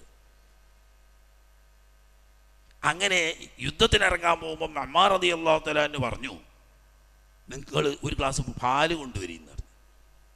പാല് കുടിച്ചിട്ട് പറഞ്ഞ് നബി സല്ലല്ലാഹു അലൈഹി വസല്ലം തങ്ങൾ പറയുന്നത് ഞാൻ കേട്ടിട്ടുണ്ട്. ഞാൻ മരിക്കുന്നതിൻ്റെ തൊട്ടു മുമ്പായി അവസാനം ഈ ദുനിയാവിൽ നിന്ന് കഴിക്കുന്ന ഭക്ഷണം പാലായിരിക്കും. എന്നെ കൊല്ലുന്നവർ ബാഗികളാണ്, ഹക്കിനെതിരിൽ ഇറങ്ങിയവരാണ് എന്നും നബി സല്ലല്ലാഹു അലൈഹി വസല്ലം തങ്ങൾ പറയുന്നത് ഞാൻ കേട്ടിട്ടുണ്ട്. ആ മുന്നേറ്റത്തിൽ ശക്തമായ യുദ്ധം നടന്നു. ആ യുദ്ധത്തിൽ മഹാനായ അമ്മാർ ഇബ്നു യാസിർ റളിയല്ലാഹു തആല അൻഹു കൊല്ലപ്പെട്ടു. അതോടുകൂടി സഹാബാക്കൾക്കൊക്കെ, രണ്ട് കക്ഷിയിലിരിക്കുന്ന സഹാബാക്കൾക്കും കാര്യം ബോധ്യപ്പെട്ടു. അലി റളിയല്ലാഹു തആല അൻഹുവിൻ്റെ പക്ഷത്ത് നിന്ന് മഹാനായ അമ്മാർ റളിയല്ലാഹു തആല അൻഹു പോരാടുമ്പോൾ അലി റളിയല്ലാഹു തആല അൻഹു ഹക്കിൻ്റെ ആളാണ് എന്നും അമ്മാർ റളിയല്ലാഹു തആല അൻഹുവിനെ കൊലപ്പെടുത്തിയത് ഷാമുകാരായ കക്ഷിയാണെന്നും അവർ ഫിയത്ത് ബാഗിയ ആണ് എന്നും, അതോടുകൂടി ഷാമിൻ്റെ പക്ഷത്തുള്ള സൈന്യങ്ങളുടെ മനോശക്തി നശിച്ചു. കാരണം എന്താ? അമ്മാർ റളിയല്ലാഹു അൻഹുവിനെ കൊന്നത് നമ്മളെ ആൾക്കാരാണ്. അമ്മാറിനെ കൊല്ലുന്നത് ബാഗികളാവുന്ന ഫിയത്താണ്. അപ്പോൾ അള്ളാഹു തആല അള്ളാഹുവിൻ്റെ റസൂലും അംഗീകരിച്ച നിയമപരമായ ഖലീഫ അലി റളിയല്ലാഹു തആല തന്നെയാണ്. തെരഞ്ഞെടുക്കപ്പെട്ട നിയമപരമായ ഖലീഫയ്ക്ക് എതിരിൽ പുറപ്പെടുന്നവർക്കാണ് ബാഗി എന്ന് പറയുന്നത്. അപ്പോൾ അള്ളാഹു റസൂലും അംഗീകരിച്ച ഖലീഫയാണ് അലിയാരെന്നും ആ അലിയാരുടെ പക്ഷത്തിൽ നിന്ന് വന്ന അമ്മാറിനെ കൊന്ന നമ്മളാൾക്കാർ ബാഗികളാണെന്നും ഇതാദ്യം പ്രഖ്യാപിച്ച് പരസ്യമായി പറഞ്ഞത് അബ്ദുല്ലാഹി ഇബ്നു അംർ ഇബ്നുൽ ആസ് റളിയല്ലാഹു തആല അൻഹു തങ്ങളാണ്. അംർ ഇബ്നുൽ ആസിന്റെ മകനാണ്. ഈ വിവരം മൂപ്പര് പ്രചരിപ്പിക്കുന്നുണ്ടെന്ന് പറഞ്ഞപ്പം മുആവിയ റളിയല്ലാഹു അൻഹു അംർ ഇബ്നുൽ ആസിയെ വിളിച്ചുകൊണ്ട് താക്കീത് ചെയ്തു, നിന്റെ ആ ബുദ്ധിയില്ലാത്ത പിരാന്തനായ മകനെ മര്യാദയ്ക്ക് അടക്കി നിർത്തിയിട്ടില്ലെങ്കിൽ. അങ്ങനെ വാപ്പ പറഞ്ഞു, മോനെ, ബാപ്പ പറയുന്നത് അനുസരിക്കൽ മക്കൾക്ക് ഫർളാണ്, ഞാൻ പറയുന്നത് നീ അനുസരിക്കണം. ആയിക്കോട്ടെ, എനിക്കറിയാം വാപ്പ പറയുന്നത് അനുസരിക്കണം, എന്നാൽ നീ ഇനി ഈ പ്രചരണം ജനങ്ങൾക്കിടയിൽ നടത്തണ്ടേ? ആയിക്കോട്ടെ, ജനങ്ങൾക്കിടയിൽ നടത്തണ്ടെന്ന് വാപ്പ പറഞ്ഞാൽ ഞാൻ നടത്തണില്ല. ഞാൻ എൻ്റെ ഫർള് വീട്ടിൽ കഴിഞ്ഞു, ജനങ്ങളോട് ഈ സത്യം പറഞ്ഞു കഴിഞ്ഞു. പക്ഷേ ഞാൻ നിങ്ങളെ കൂട്ടത്തിൽ യുദ്ധത്തിനില്ല, ഞാൻ സ്വയം ഒഴിഞ്ഞ് ഇബാദത്തിന് കൂടുകയാണ്. നിങ്ങളെ കൂട്ടത്തിക്കില്ല, ബാപ്പാക്ക് തൃപ്തിയില്ല, ഞാൻ മറ്റത്തെ കൂട്ടത്തിക്കും പോണില്ല, ഞാൻ നിഷ്പക്ഷമായിരിക്കും. അങ്ങനെ അബ്ദുല്ലാഹി ഇബ്നു അംർ നിഷ്പക്ഷത്തുന്നു. ഇതോടുകൂടി അലി റളിയല്ലാഹു തആല അൻഹുവിൻ്റെ പക്ഷത്തിന് ആത്മവീര്യം കൂടി. അതിൽ കുറേ സംസാരികൾ അവിടെ ഉണ്ടല്ലോ, അവർക്ക് ആത്മവീര്യം കൂടി. നബി സല്ലല്ലാഹു അലൈഹി വസല്ലം തങ്ങളുടെ നസ്സ് കൊണ്ടിട്ട് ഹക്കിൻ്റെ അയലുകാർ അലി റളിയല്ലാഹു അൻഹു ആണ് എന്നും മറുഭാഗം ബാഗികളാണെന്നും മനസ്സിലായപ്പം അല്ലാഹു തആല ഖുർആനിൽ പറഞ്ഞ നസ്സാണല്ലോ, എന്താണ്? ഖാതിലുല്ലത്തി തബ്ഗി ഹത്താ തഫീ ഇലാ അംരില്ലാഹ്. അള്ളാഹുവിൻ്റെ കൽപ്പന സ്വീകരിച്ച് പിന്മാറുന്നത് വരെ ബാഗികളോട് യുദ്ധം ചെയ്യണം എന്ന് അള്ളാഹു തആല പറഞ്ഞിട്ടുണ്ട്. അപ്പോൾ അള്ളാഹു തആല ഖുർആനിൽ പറഞ്ഞ ഫർളായ കൽപ്പന പ്രകാരമാണ് നമ്മൾ യുദ്ധം ചെയ്യുന്നത്. അതോടുകൂടി യുദ്ധത്തിൻ്റെ മുഖം മാറ്റം വന്നു. ഇതിൽ ഷാമുകാരാകെ പിന്മാറുമെന്ന് കണ്ടപ്പോൾ മറുകക്ഷി ഒരു പുകമറ സൃഷ്ടിച്ചു. അല്ലെങ്കിൽ പിന്നെ യുദ്ധം ചെയ്യാൻ കഴിയില്ല. എന്താ പുകമറ സൃഷ്ടിച്ചത്? നമ്മളെ അമ്മാറിനെ കൊന്ന് അല്ലല്ലോ. അമ്മാറിനെ കൊന്നാരാ? അദ്ദേഹം അയാളുടെ നാട്ടിൽ സുഖമായിട്ട് ജീവിക്കുന്നിടത്ത് നിന്ന് കെട്ടി വലിച്ച് കൊണ്ടുവന്ന് യുദ്ധമുന്നണിയിലേക്ക് ഉന്തിത്തള്ളി വിട്ട് ശത്രുക്കളുടെ ആളിൻ്റെ മുന്നിലേക്ക് അയച്ചതാരാ? അയാളാണ് ഓരാ വന്നത്. അപ്പം ആരാ കൊണ്ടുവന്നത്? അലിയാര കൊണ്ടുവന്നത്. അലിയാര കൂടെയാണ് വന്നത്. മൂപ്പര് നിർബന്ധിച്ചിട്ടാ പോകുന്നത്. അപ്പൊ കൊന്നതാരാണ്? കൊന്നത് അലിയാര കക്ഷിയാണ്. ബാഗികൾ ഓലാണ്, നമ്മളല്ല. ഇങ്ങനെ ഒരു പുകമറ സൃഷ്ടിച്ചുകൊണ്ട് അണികളെ പിടിച്ചിർത്താനുള്ള ശക്തമായ ശ്രമം മറുഭാഗത്ത്. ഏതായാലും ഇതിനൊരു അന്ത്യം വേണം എന്നുള്ള നിലക്ക് റജബ് തുടങ്ങുമ്പോൾ ജമാഅത്തുൽ ഖുറ വരെ അങ്ങനെ തന്നെ ഈ അവസ്ഥ ഇങ്ങനെ മുന്നോട്ട് പോകുന്നു. രണ്ടും കൽപ്പിച്ചുകൊണ്ടുള്ള അന്തിമ പോരാട്ടത്തിന് മഹാനായ അലി റളിയല്ലാഹു തആല ഓർഡർ ചെയ്തു. ഇപ്പം തൻ്റെ അനുയായികൾക്കും മനോദാർഢ്യം കൂടിയാണ്. കാരണം എന്തുകൊണ്ട്? അമ്മാർ റളിയല്ലാഹു അൻഹു കൊല്ലപ്പെട്ടതോടുകൂടി നബിസങ്ങളുടെ നസ്സ് കൊണ്ടിട്ടും അവർ ബാഗികളാണെന്ന്, ബാഗികളോട് യുദ്ധം ചെയ്യണമെന്ന് ഖുർആന്റെ നസ്സായ കൽപ്പന ഉണ്ട് എന്നതുകൊണ്ടും മനക്കരുത്തോടുകൂടി യുദ്ധം, ശക്തിയായ യുദ്ധം രാവിലെ തുടങ്ങിയ അതുവരെ മഗ്രിബോട് കൂടി നിൽക്കലാണ്. പിന്നെ മഗ്രിബും ഇല്ല ഇശാവും ഇല്ല, ഒക്കെ ഇഷാറത്ത് കൊണ്ടുള്ള ഷിദ്ദത്തുൽ ഖൗഫിന്റെ നിസ്കാരമാണ്. നേരം പുലരുന്നത് വരെ നിൽപ്പില്ലാതെ ഇരുട്ടിൽ 10,000 പടമരുതി. ദിവസത്തിന്റെ പേര് തന്നെ ലൈലത്തുൽ ഹരീർ എന്നാണ് ചരിത്രം ആ രാത്രിയെ പരിചയപ്പെടുന്നത്. നേരം പുലർന്ന് സുബ്ഹിക്ക് വരെ സലാത്തുൽ ഖൗഫിന്റെ നിസ്കാരമാണ് നിസ്കരിച്ചത്. ഏതാണ്ട് ദുഹാ സമയമായപ്പോഴേക്ക് ഷാമിന്റെ പക്ഷം പിന്നോട്ടടിച്ച് ഇനി പിടിച്ചു നിൽക്കാൻ കഴിയില്ല എന്ന സന്ദർഭത്തിലെത്തി. മണിക്കൂറുകളെ കൊണ്ട് അന്തിമമായ വിജയം അലി റളിയല്ലാഹു തആല അൻഹുവിന്റെ പക്ഷത്ത് സുനിശ്ചിതമാണെന്ന് ഉറപ്പാവുകയും ഷാമിന്റെ പക്ഷം മണിക്കൂറുകളെ കൊണ്ടിട്ട് അടിയറവ് പറയും എന്ന ഘട്ടത്തിൽ രാഷ്ട്രീയക്കാരുടെ തല പ്രവർത്തിച്ചു. ആണല്ലോ, അത് തന്ത്രമാണ്. രാഷ്ട്രീയം എന്ന് പറഞ്ഞാൽ എന്നും തന്ത്രമാണ്. എന്താ പറഞ്ഞത്? ഖുർആൻ എടുക്കുക, കുന്തത്തിന്റെ മുകളിൽ കുത്തിപ്പിടിക്കുക, എന്നിട്ട് അലി റളിയല്ലാഹുവിന്റെ പക്ഷത്തിനോട് പറയാ, നമ്മള് എത്ര വരെ ഈ യുദ്ധം ചെയ്യുന്നത്? ഈ കൊല്ലപ്പെടുന്നതൊക്കെ മുഅ്മിനീങ്ങളല്ലേ? അതിർത്തി കാക്കാൻ ആരാണ്? രാജ്യം രക്ഷിക്കാൻ ഇനി ആരാണ്? ഇസ്ലാമിന്റെയും മുസ്ലിങ്ങളുടെ ശത്രുക്കളോട് പടപൊരുതാൻ ഇനി ആരാണ്? ഇവിടെ വെട്ടിക്കൊന്നിട്ട് അള്ളാഹുവിന്റെ കിതാബാണിത്, ഇതിലേക്ക് വരൂ, നമുക്കിടയിൽ യഹ്കുമു ബൈനനാ കിതാബുല്ലാഹ്, ഖുർആൻ നമുക്ക് ഇടയിൽ വിധി കൽപ്പിക്കട്ടെ, ഖുർആനിലേക്ക് വരൂ. അത് കേട്ട മാത്രയിൽ മഹാനായ അലി റളിയല്ലാഹു തആല അൻഹു പറഞ്ഞു, കലിമത്തു ഹഖ്ഖിൻ ഉരീദ ബിഹിൽ ബാത്തിൽ. മുഅ്മിനീങ്ങളെ ഖുർആനിലേക്കാ വിളിക്കേണ്ടത്. ഖുർആൻ വിളിച്ചാൽ ഖുർആൻ അനുസരിച്ച് തന്നെ മുഅ്മിനീങ്ങൾ തീരുമാനം എടുക്കേണ്ടത്. നല്ല വാക്കാണ്, പക്ഷേ ഇവിടെ ദുരുദ്ദേശം വെച്ചുകൊണ്ടാണ്. ഞാൻ അവരെ ക്ഷണിക്കുന്നത് ഖുർആനിലേക്കാണ്. ഈ ഖുർആനിൻ്റെ എതിരിൽ അവർ ബാഗുകളായി വന്നപ്പോൾ ഖുർആൻ പറഞ്ഞതാണ് ബാഗുകളോട് യുദ്ധം ചെയ്യാൻ. അതുകൊണ്ട് ഖുർആൻ അനുസരിച്ചാണ് നമ്മൾ യുദ്ധം ചെയ്യുന്നത്, യുദ്ധം നിർത്താൻ പാടില്ല. അതായിരുന്നു ശരി. കാരണം എന്താ? ഹത്താ തഫിയ ഇലാ അംരില്ലാ, യുദ്ധം ചെയ്യണം, ഖാതിലുല്ലത്തി തബ്ഗി ഹത്താ തഫിയ ഇലാ അംരില്ലാ എന്ന് ഖുർആൻ പറഞ്ഞാൽ ഇനി വേറൊരു ഖുർആനിലേക്ക് വിളിക്കാണ്ടോ? പക്ഷേ മറുവശത്തുള്ളത് ഇറാഖികളാണ്. അതാണ് പ്രശ്നം. മറുവശത്തുള്ള ഇറാഖികളാണ്.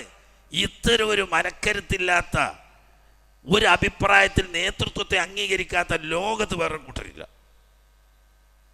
അവരിൽപ്പെട്ട ഭൂരിപക്ഷം പറഞ്ഞു, ഒരടി മുന്നോട്ട് വെക്കാൻ പാടില്ല, ഇവിടെ നിർത്തണം യുദ്ധം. ഖുർആനിലേക്ക് വിളിച്ചാൽ അത് സ്വീകരിക്കാതിരിക്കുക, പിന്നെ മൂമിനാകൂ. അലിയാർ പറഞ്ഞു, ഖുർആൻ അനുസരിച്ച് നമ്മൾ ചെയ്യുന്നത്. എന്ന് ഖുർആൻ പറഞ്ഞതാണ്. അവർ ഖുർആൻ എതിരില്ല പ്രവർത്തിക്കുന്നത്. പിന്നെ അവരെന്താ ഖുർആനിലേക്ക് നമ്മളെ ക്ഷണിക്കേണ്ട ആവശ്യം? നമ്മൾ അവരെ ഖുർആനിലേക്ക് ക്ഷണിക്കുന്നു, യുദ്ധം നിർത്താൻ പറ്റൂല. അതിൽ ഇവർ പറഞ്ഞു, നിങ്ങൾ യുദ്ധം നിർത്തുന്നില്ലെങ്കിൽ നിങ്ങൾക്കെതിരിൽ ഞങ്ങൾ യുദ്ധം ചെയ്യും. ഗത്യന്തരമില്ലാതെ അലി റളിയല്ലാഹു തആല നിർത്താൻ സന്നദ്ധനായി. അപ്പോ അസ്തറിന്റെ നേതൃത്വത്തിൽ സൈന്യം മുന്നേറിക്കൊണ്ടിരിക്കുകയാണ്. അവർ പറഞ്ഞു, അടിയന്തരമായിട്ട് അസ്തറിനെ തിരിച്ചു വിളിപ്പിക്കണം എന്ന് പറഞ്ഞു. മനമില്ല മനസ്സോടെ മഹാനായ അലി റളിയല്ലാഹു തആല അസ്തറിനെ തിരിച്ചു വിളിക്കുമ്പോൾ അസ്തർ പറഞ്ഞു, 7-8 മാസക്കാലം രാവും പകലുമില്ലാതെ ഈ മൈതാനിൽ ജീവിച്ച് ആയിരക്കണക്കിന് ആളുകളെ കൊല്ലപ്പെട്ടു. പ്രശ്നത്തിന് അന്തിമമായി പരിഹാരം കണ്ണു മുന്നിൽ കണ്ടിട്ട് യുദ്ധം നിർത്താൻ പറയുന്നത് ന്യായമല്ല. അലി റളിയല്ലാഹു അൻഹു പറഞ്ഞു, ഞാൻ ഖലീഫയാണ്, ഞാനാണ് പറയുന്നത് യുദ്ധം നിർത്താൻ. നിർത്തി, വേറെ നിവൃത്തിയൊന്നുമില്ല. യുദ്ധം നിന്നു. പ്രശ്നത്തിന് പരിഹാരമായോ? ഇല്ല. ഇനി 2 വർഷത്തു നിന്നും ആളെ വിട്ട് ഈ പ്രശ്നം നമ്മൾ എങ്ങനെ പരിഹരിക്കണം? ഒരു ഭാഗത്ത് മുആവിയ റളിയല്ലാഹു തആല അൻഹു ഭാഗത്ത് നിന്ന് വിദഗ്ധനായ ഒരാളെ അവർ നിർദ്ദേശിക്കും. അലി റളിയല്ലാഹു തആല അൻഹുവിന്റെ ഭാഗത്ത് നിന്ന് ഒരാളെ അലിയാരും നിർദ്ദേശിക്കുക. ഇപ്പോൾ 2 കക്ഷിയും തിരിച്ചു പോവുക. 6 മാസക്കാലം ഈ 2 ആളുകൾ മുസ്ലിം പ്രവിശ്യകളിൽ മുഴുവനും ചെന്ന് അഹ്ലുൽ ഹല്ല് വൽ അഖ്ദുമായിട്ട് ബന്ധപ്പെട്ട് ചർച്ച ചെയ്ത് ഈ പ്രശ്നത്തിന് നിഷ്പക്ഷവും സത്യസന്ധവുമായ ഒരു പരിഹാരം കണ്ടെത്തുക. 6 മാസം തികയുമ്പോൾ 2 വിഭാഗത്തിലെയും പ്രമുഖർ ഒത്തൊരുമിച്ച് കൂടി അവിടെ ഈ 2 പ്രതിനിധികൾ വിധി പ്രഖ്യാപിക്കുക. ആ വിധി 2 കൂട്ടരും തീരുമാനം അംഗീകരിക്കുക. അങ്ങനെയാണല്ലോ. ഒരു ഭാര്യയും ഭർത്താവും തമ്മിൽ തെറ്റിയാൽ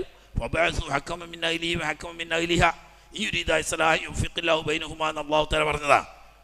ഒരു ഭാര്യയും ഭർത്താവും തമ്മിൽ തെറ്റിയാൽ അവസാനം മസ്ലഹത്ത് ഉണ്ടാക്കാൻ വേണ്ടിയിട്ട് ഭാര്യൻ്റെ ഭാഗത്തു നിന്നിട്ട് ഒരു ഹക്കമിനെയും ഭർത്താവിൻ്റെ ഭാഗത്തു നിന്ന് ഒരു ഹക്കമിനെയും തിരഞ്ഞെടുത്ത് അവർ മസ്ലഹത്ത് ഉദ്ദേശിച്ചുകൊണ്ട് രണ്ട് കക്ഷിയിലും സത്യസന്ധമായി അന്വേഷണം നടത്തി ഒരു മസ്ലഹത്ത് ഉണ്ടാക്കണം എന്ന് തീരുമാനിച്ചാൽ അല്ലാഹു തആല അതിന് തൗഫീഖ് കൊടുക്കുമെന്ന് ഖുർആൻ പറഞ്ഞിട്ടുണ്ട്.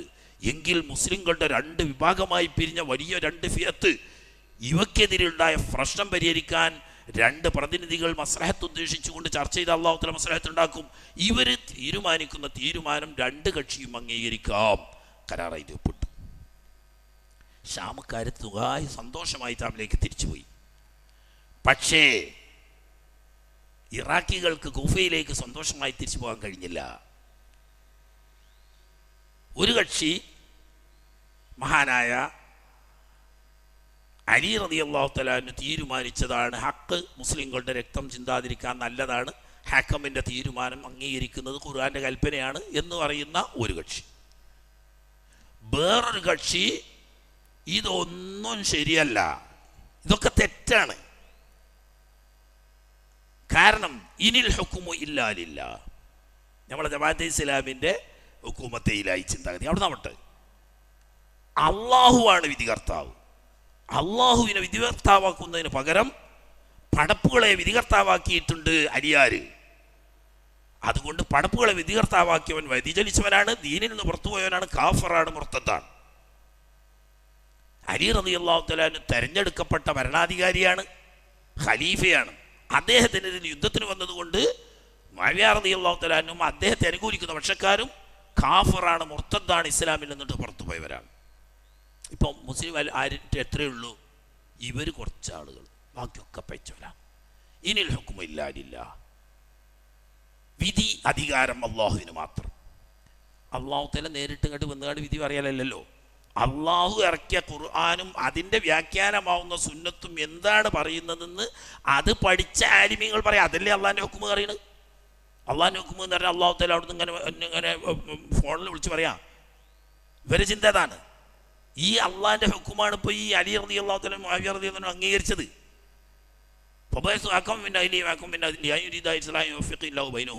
കുഴപ്പമുണ്ടായി കഴിഞ്ഞാൽ മസ്ലഹത്തിന് വേണ്ടിയിട്ട് പ്രതിനിധികളെ തിരഞ്ഞെടുക്കുക, അവർ മുഷാവറ ചെയ്തിട്ട് ഹൈർ ഉദ്ദേശിച്ചുകൊണ്ട് ശ്രമിച്ചാൽ അല്ലാഹു തആല നന്നായി തീർക്കാനുള്ള തൗഫീഖ് കൊടുക്കും എന്ന് പറഞ്ഞാൽ ആ തൗഫീഖിന് വേണ്ടി രണ്ട് പ്രതിനിധികളെ തിരഞ്ഞെടുത്തു. ഏതായാലും ഒരു പക്ഷം രണ്ടിലും പെടാതെ നിഷ്പക്ഷത പാലിച്ചു. ഒരു കക്ഷി അലി റളിയല്ലാഹു തആല അൻഹുവിൻ്റെ തീരുമാനമാണ് ശരിയെന്ന് അംഗീകരിച്ചു. മൂന്നാമത്തെ കക്ഷി ഇതിനെതിരിൽ. ഈ രണ്ട് കക്ഷി കൂഫയിൽ പ്രവേശിച്ചെങ്കിലും ഇവർ കൂഫയിൽ പ്രവേശിക്കാൻ തയ്യാറായില്ല. ഒരു പുറത്ത് കമ്പയിച്ചു. 12,000-ഓളം ആളുകൾ ഉണ്ടായിരുന്നത്. ഈ 12,000-ഓളം വരുന്ന ആളുകളോട് അവരുടെ തെറ്റിദ്ധാരണ തിരുത്തി കൊടുത്ത് അവർ സത്യത്തേക്ക് തിരിച്ചു കൊണ്ടുവരാൻ വേണ്ടിയിട്ട് മഹാനായ ഇബ്നു അബ്ബാസ് റളിയല്ലാഹു തആല അൻഹു തങ്ങളെ വാദപ്രതിവാദം ചെയ്യാൻ വേണ്ടി അലി റളിയല്ലാഹു തആല അൻഹു തിരഞ്ഞെടുത്തയച്ചു. പോകുമ്പോൾ പറഞ്ഞു, വലിയ ആലിമാണെങ്കിലും ചെറുപ്പക്കാരനാണല്ലോ. അലി റളിയല്ലാഹു തആല അൻഹു അവർ ഖുർആൻ ഓതി ഇങ്ങോട്ട് ന്യായം പറഞ്ഞാൽ അതിന് മറുപടിയായി നീ ഖുർആൻ ഓതി അങ്ങോട്ട് പറയരുത്, മറിച്ച് ഖുർആൻ ഓതി ഇങ്ങോട്ട് ന്യായം പറയുമ്പോൾ ഹബീബ് റസൂലുള്ളാഹി സ്വല്ലല്ലാഹു അലൈഹി വസല്ലം തങ്ങളുടെ സുന്നത്ത് കൊണ്ട് അത് വിശദീകരിച്ച് കൊടുക്കണം. കാരണം ഖുർആന്റെ വ്യാഖ്യാനവും തഫ്സീറും സുന്നത്താണ്. അങ്ങനെ വാദപ്രതിവാദത്തിന് പോയി മഹാനവറുകൾ വിഷയങ്ങൾ വേണ്ടതുപോലെ പറഞ്ഞ് മനസ്സിലാക്കി അവരുടെ ചോദ്യങ്ങൾക്കൊക്കെ കൃത്യവും വ്യക്തവുമായ മറുപടി പറഞ്ഞ് സംശയങ്ങളൊക്കെ ദൂരീകരിച്ചപ്പോൾ അൽഹംദുലില്ലാഹ് 8,000 ആളുകളും തൗബ ചെയ്ത് മടങ്ങി. 12,000 ആളുകൾ തെറ്റിപ്പോയിരുന്നതിൽ 8,000 ആളുകളും തിരിച്ചു മടങ്ങി. ബാക്കി 4,000. എന്നിട്ടും അവരോർക്കെതിരിൽ ഒരു നടപടിയും അലി റളിയല്ലാഹു തആല അൻഹു എടുത്തില്ല. ചോദിച്ചു അവരുടെ നിലപാടെന്താണ്? അവർ തെറ്റിദ്ധരിച്ചവരാണ്, ഹത്ത് പറ്റിപ്പോയവരാണ്. ആ കുഫാറും അവർ കാഫിരീങ്ങളാണോ? ഇല്ല. ആ മുബ്തദിഅത്തുൻ ഖാലല വലാകിൻ മുഅവ്വലത്തുൻ ഖത്ഇഉ തവീൽ. തെറ്റിദ്ധരിച്ചതാണ്, ദുർവ്യാഖ്യാനാണ്, അബദ്ധമാണ്. അവരെ തിരുത്തി കൊടുക്കുക വേണ്ടത്. തറക്നാഹും മാ തറക്കൂന. ഇങ്ങോട്ടൊരു ഉപദ്രവവും ചെയ്യാത്ത എത്ര അവർ ജീവിച്ചാലും നമ്മളങ്ങോട്ട് ഉപദ്രവിക്കാനൊന്നും പോലെ ഓരോ പാട്ടിന് നടക്കട്ടെ. അങ്ങനെ ഏതാനും മാസങ്ങൾ കഴിഞ്ഞപ്പോൾ ഇവരുടെ ശൈലി മാറി. ഈ 4,000-ൻ്റെ ശൈലി മാറി. അവർ കണ്ടവരെ മുഴുവനും ഉപദ്രവിക്കാൻ തുടങ്ങി. കണ്ടവരെ മുഴുവൻ ഉപദ്രവിക്കാൻ തുടങ്ങി എന്ന് പറഞ്ഞാൽ എത്രത്തോളം എന്ന് വെച്ചാൽ മഹാനായ അബ്ദുല്ലാഹിബ്നു ഖുബൈബ് റളിയല്ലാഹു തആല അൻഹു തൻ്റെ ഭാര്യയും കൂടി അങ്ങ് ദൂരദിക്കിലുള്ള അതിർത്തി പ്രദേശത്തിൽ നിന്ന് യുദ്ധത്തിൽ മാസങ്ങളോളം ഇടപെട്ട് വെയിലിന് വേണ്ടിയിട്ട് നാട്ടിലേക്ക് വരുന്ന വഴി ഇതുവഴി വരുമ്പോൾ ബാങ്ക് കേട്ട് വരെ വാങ്ങാം. ബാങ്ക് കേട്ടവർ മൂപ്പരെന്താക്കി ഈ ബാങ്ക് കേട്ടോടത്തേക്ക് ചെന്ന് കുറേ ദിവസമായിട്ടൊരു ജമാഅത്ത് കൂടി നിസ്കരിച്ചിട്ടില്ല. അങ്ങനത്തെ അതിർത്തി പ്രദേശമായതുകൊണ്ട് അൽഹംദുലില്ലാ ഒരു ജമാഅത്തിൽ കൂടി നിസ്കരിക്കാൻ പറ്റുമല്ലോ. ഇയാരാണ് ചോദിച്ചു. ഞാൻ അബ്ദുല്ലാഹിബ്നു ഖുബൈബ്. അലിയാരെ? അലി റളിയല്ലാഹു അൻഹു നമ്മളെ ഖലീഫല്ലേ. അലി റളിയല്ലാഹു തആല അൻഹുവിൻ്റെ ഖിലാഫത്ത് അംഗീകരിച്ചുകൊണ്ട് രാത്രി അതിർത്തിയിൽ യുദ്ധം ചെയ്യുന്ന പട്ടാളക്കാരനാണ് ഞാൻ. അബ്ദുല്ലാഹിബ്നു ഖുബൈബാണ്. സഹാബിയല്ല, മുശ്രിക്കും കാഫിറുമായിരിക്കുന്നു, നിന്നെ കൊല്ലൽ ഹലാലാക്കിയിരിക്കുന്നു എന്ന് പറഞ്ഞ് മഹാനവറുകളുടെ നിഷ്ഠൂരമായി കൊന്നു എന്ന് മാത്രമല്ല, പൂർണ്ണ ഗർഭിണിയായിരിക്കുന്ന ഭാര്യയുടെ വയറ് കുത്തിക്കീറി ഗർഭസ്ഥ ശിശുവിനെ പുറത്തെടുത്ത് കുന്തത്തിൽ കുത്തി 4 or 5 അടിമകൾ കൂടെ ഉണ്ടായിരുന്ന അവരെയും കൊലപ്പെടുത്തി. ഒന്നും അറിയാത്ത 100% നിരപരാധിയായ സഹാബിയെ ഈ നിലക്ക് നിഷ്ഠൂരം കൊല്ലുകയും അതിർത്തികളിലുള്ള വീടുകളിൽ കയറി കൊള്ള ചെയ്യുകയും ആക്രമിക്കുകയും ചെയ്തപ്പോൾ അലി റളിയല്ലാഹു തആല അൻഹു പറഞ്ഞു, ഇനി അവരെ നമുക്കൊരു മര്യാദ പഠിപ്പിക്കാതെ നിവൃത്തിയില്ല. ഈ നിലക്ക് നാട്ടിൽ ഫസാദ് ഉണ്ടാക്കാൻ ആരെയും അനുവദിക്കാൻ പറ്റില്ല. അങ്ങനെ മഹാനവറുകൾ യുദ്ധത്തിന് പുറപ്പെട്ടു. ഇവർ ഇറാഖികളാണ്. അതാണ് ഈ കൂഫക്കാരാണ് ഈ പറഞ്ഞ ആളുകളൊക്കെ. ഹറൂറാഹ് എന്ന പ്രദേശത്താണ് ഇവർ തമ്പടിച്ചിരുന്നത്. അവരുടെ വിശ്വാസപ്രകാരം അവരല്ലാത്ത എല്ലാം കാഫറായിരുന്നു. അലി റളിയല്ലാഹു തആല അൻഹു ഹക്കമിനെ സ്വീകരിക്കാൻ പറഞ്ഞതോടുകൂടി അലി റളിയല്ലാഹു അൻഹു അവരെ അംഗീകരിക്കുന്നവരും കാഫറായി. ഖലീഫയെ ധിക്കരിച്ചുകൊണ്ട് യുദ്ധത്തിനിറങ്ങിയതുകൊണ്ട് മറ്റേ കക്ഷി ഷാമുക്കാർ ഓരും കാഫറായി. ഇനി ഇവർ മാത്രമേ കാഫറല്ലാതുള്ളൂ, ബാക്കിയുള്ളവരൊക്കെ കാഫറാണ്, മുർത്തദാണ്. നമ്മളെ ഈ വഹാബി മൗദൂദിയൊക്കെ പറയും പോലെ തന്നെ ഓല 2 ആൾക്കാർ മാത്രമേ മൂമിനും മുവഹിദുമായിട്ടുള്ളൂ, ബാക്കിയൊക്കെ മുശ്രിക്കും കാഫറുമാണ് എന്ന് പറയുന്നത്. ഇപ്പോൾ ഓല് തന്നെ ഇപ്പോൾ ആരാ മൂമിന് കാഫർ എന്ന് ഓൽക്ക് തന്നെ തമ്മിൽ അറിയാനും പറ്റാത്ത ഒരവസ്ഥ വന്നിട്ടുണ്ട്. അങ്ങനെയാണ്. കാരണം എന്താ വെച്ചാൽ അള്ളാഹുവിൻ്റെ റസൂലും പറഞ്ഞതിന് വിട്ടിട്ട് സ്വന്തം വ്യാഖ്യാനം അനുസരിച്ച് ഇസ്ലാം വ്യാഖ്യാനിക്കാൻ തുടങ്ങുമ്പോൾ അങ്ങനെ ഉണ്ടാകും. അവസാനം ഒന്നും തിരിയാതെയാവും. ഇവരോട് യുദ്ധം ചെയ്യാൻ വേണ്ടിയിട്ട് പോയി മഹാനായ അലി റളിയല്ലാഹു തആല അൻഹു നേരത്തെ പ്രവചിച്ചു. ഇത് നബി സല്ലല്ലാഹു അലൈഹി വസല്ലം തങ്ങൾ പറഞ്ഞിട്ടുണ്ട്. യംറുഖൂന മിനദ്ദീനി മുറൂഖ സഹ്മി മിനർ റമിയ. ഒരു ഉരുവിലേക്ക് ശക്തിയായി അമ്പെയ്താൽ ആ അസ്ത്രം ഈ ഉരുവിനെയും കടന്ന് മറുകണ്ഠം പോകുന്നത് പോലെ തീവ്രവാദത്തിൻ്റെ പേരിൽ ദീനിൽ നിന്നിട്ട് മറുകണ്ഠം ചാടിയ തീവ്രവാദികളാണ് അവർ. ഹറൂറികൾ എന്ന് പറയാം. ഖവാരിജികളുടെ ആദ്യത്തെ രൂപമാണ് ഹറൂറികൾ. ഇങ്ങനെ ഈ ഹറൂറായിൽ സംഘടിച്ചതുകൊണ്ടാണ് ഹറൂറികൾ എന്നുള്ള പേര് വരാൻ കാരണം. അങ്ങനെ അലി റളിയല്ലാഹു അൻഹു പറയാം, നാം രാവിലെ യുദ്ധം തുടങ്ങിയാൽ ളുഹറിൻ്റെ മുമ്പ് യുദ്ധം തീരും. നമ്മുടെ കൂട്ടത്തിൽ നിന്ന് 10 ആളുകൾ കൊല്ലപ്പെടില്ല, അവരുടെ കൂട്ടത്തിൽ നിന്ന് 10 ആളുകൾ ബാക്കിയാവുകയുമില്ല. നേരത്തെ യുദ്ധത്തിന് അതെന്താ നബി സല്ലല്ലാഹു അലൈഹി വസല്ലം തങ്ങൾ നേരത്തെ പറഞ്ഞതാ ഇതൊക്കെ. ഇങ്ങനെ ഒരു കൂട്ടര് മറദത്തായിട്ട് പുറത്തു പോകുന്നൊരു കൂട്ടരുണ്ടെന്നും അവരെ കൊലപ്പെടുത്തുന്നവരാണ് ഹക്കിന് അഹ്ലുകാരി എന്നും നബി സല്ലല്ലാഹു അലൈഹി വസല്ലം തങ്ങൾ നേരത്തെ പറഞ്ഞിട്ടുണ്ട്. അവരുടെ അടയാളമായി ഇവരുടെ ഒരു നേതാവ് ജഹ്ജാഹ് എന്ന് പറഞ്ഞിട്ടൊരു ചങ്ങാതിയുണ്ട്. അയാൾക്ക് ഒരു കൈ വികലാംഗന. ഈ കൈക്ക് പകരം ഇവിടെ സ്ത്രീകളുടെ സ്ഥലം പോലെ മുല പോലത്തെ ഒരു സാധനം ഈ കൈക്കുള്ളൂ. അതിങ്ങനെ തന്നാലെ ഇളകും. ഒരു കയ്യേ ഉള്ളൂ, ഒറ്റ കയ്യന. ഈ ആള് അക്കൂട്ടത്തിൽ ഉണ്ടാകുമെന്ന് നബി സല്ലല്ലാഹു അലൈഹി വസല്ലം നമ്മൾ പ്രത്യേകം പറഞ്ഞിട്ടുണ്ട്. പറഞ്ഞതുപോലെ അവരെയും ചെന്ന് യുദ്ധം ചെയ്യല്ല ചെയ്തത്. അവരെ ചെന്നിട്ട് വീണ്ടും അലി റളിയല്ലാഹു തആല ഉപദേശിച്ചു, സത്യത്തിലേക്ക് ക്ഷണിച്ചു. അപ്പോൾ അവരൊക്കെ ഈ പറഞ്ഞ 4000 ആളുകളും ഖുർആൻ ഹാഫിളീങ്ങളാണ്. നമ്മൾ മനസ്സിലാക്കേണ്ടത്, ഖുർആൻ ഹാഫിളായ 30 ദിവസം ഹാഫിളായ ഹാഫിളീങ്ങളാണ് അവർ. പകലെന്നും നോമ്പ് നോറ്റിട്ട് രാത്രി നേരം പുലരുവോളം ഖുർആൻ ഓതി നിസ്കരിച്ച് പകൽ നോമ്പ് നോൽക്കുന്ന കൂട്ടരാണ്. പക്ഷേ അള്ളാഹു റസൂലിൻ്റെ സഹാബത്ത് മുഴുവനും പയച്ചുപോയെന്നും അവരൊക്കെ കാഫറായി പോയെന്നും അവരൊക്കെ ദീനിൻ്റെ പുറത്താണെന്നും വിശ്വസിച്ചതോടുകൂടി പിന്നെ അള്ളാഹ്ക്ക് അവരെ ആവശ്യമില്ല. അള്ളാഹു റസൂലിൻ്റെ സഹാബത്തിനെ ആക്ഷേപിക്കുമ്പോൾ നല്ലോണം മനസ്സിലാക്കണം, അവരുടെ ഇബാദത്തോ അവരുടെ ഇൽമോ ഒന്നും അല്ലാഹ്ക്ക് വേണ്ട. നബി സല്ലല്ലാഹു അലൈഹി വസല്ലം തങ്ങൾ പറഞ്ഞു, ഹും ശർറുൽ ഖൽഖി വൽ ഖലീഖ, പടപ്പുകളുടെ കൂട്ടത്തിലും സ്വഭാവങ്ങളുടെ കൂട്ടത്തിലും ഏറ്റവും ദുഷ്ടന്മാരാണ്. മറ്റൊരു ഹദീസിൽ കാണാം, ഹും കിലാബു അഹ്ലിന്നാർ, നരകത്തിലെ പട്ടികളാണ് അവർ. ഏത്? ഈ ഖുർആൻ ഓതി വരെ ഹിഫ്ളുള്ള ഹാഫിളീങ്ങൾ നിസ്കരിക്കുന്നു, പകൽ നോമ്പ് നോൽക്കുന്നു, എന്നിട്ട് അള്ളാഹിൻ്റെ സഹാബത്ത് റസൂലിൻ്റെ സഹാബത്ത് ഇസ്ലാമിൽ നിന്ന് പുറത്തുപോയ കാഫിരീങ്ങളാണെന്ന് പറഞ്ഞിട്ട് അവരോട് യുദ്ധം ചെയ്യുന്നവർ നരകത്തിലെ പട്ടികളാണെന്നും ഏറ്റവും ദുഷ്ടന്മാരാണെന്നും പറഞ്ഞാൽ ഇവരോടാണ് യുദ്ധം ചെയ്യുന്നത്. പറഞ്ഞതുപോലെ തന്നെ ആ യുദ്ധത്തിൽ ഉച്ച ളുഹറിൻ്റെ മുമ്പായി യുദ്ധം അവസാനിച്ചു. 8 or 9 ആളുകളെ ഇതിനിടയിൽ മഹാനായ അലി റളിയല്ലാഹു തആല അൻഹുവിന്റെ പക്ഷത്തിൽ നിന്നിട്ടും ഷഹീദായുള്ളൂ. അതുകൊണ്ട് തന്നെ 10 ആൾ തികയില്ല എന്ന് പറഞ്ഞത് പുലർന്നു. മറുഭാഗത്ത് 8 ആളുകളെന്നും മറ്റൊരു അഭിപ്രായത്തിൽ 4 ആളുകളെന്നുണ്ട് ബാക്കിയായുള്ളൂ. ബാക്കി മുഴുവനും കൊല്ലപ്പെട്ടു. അലി റളിയല്ലാഹു അൻഹു സമാധാനായി. കാരണം എന്താ? ഇനി ഈ 4 ആളല്ലേ, അവർ ഒളിച്ചോടി, ഇനി അവർക്കൊന്നും ചെയ്യാൻ കഴിയില്ല.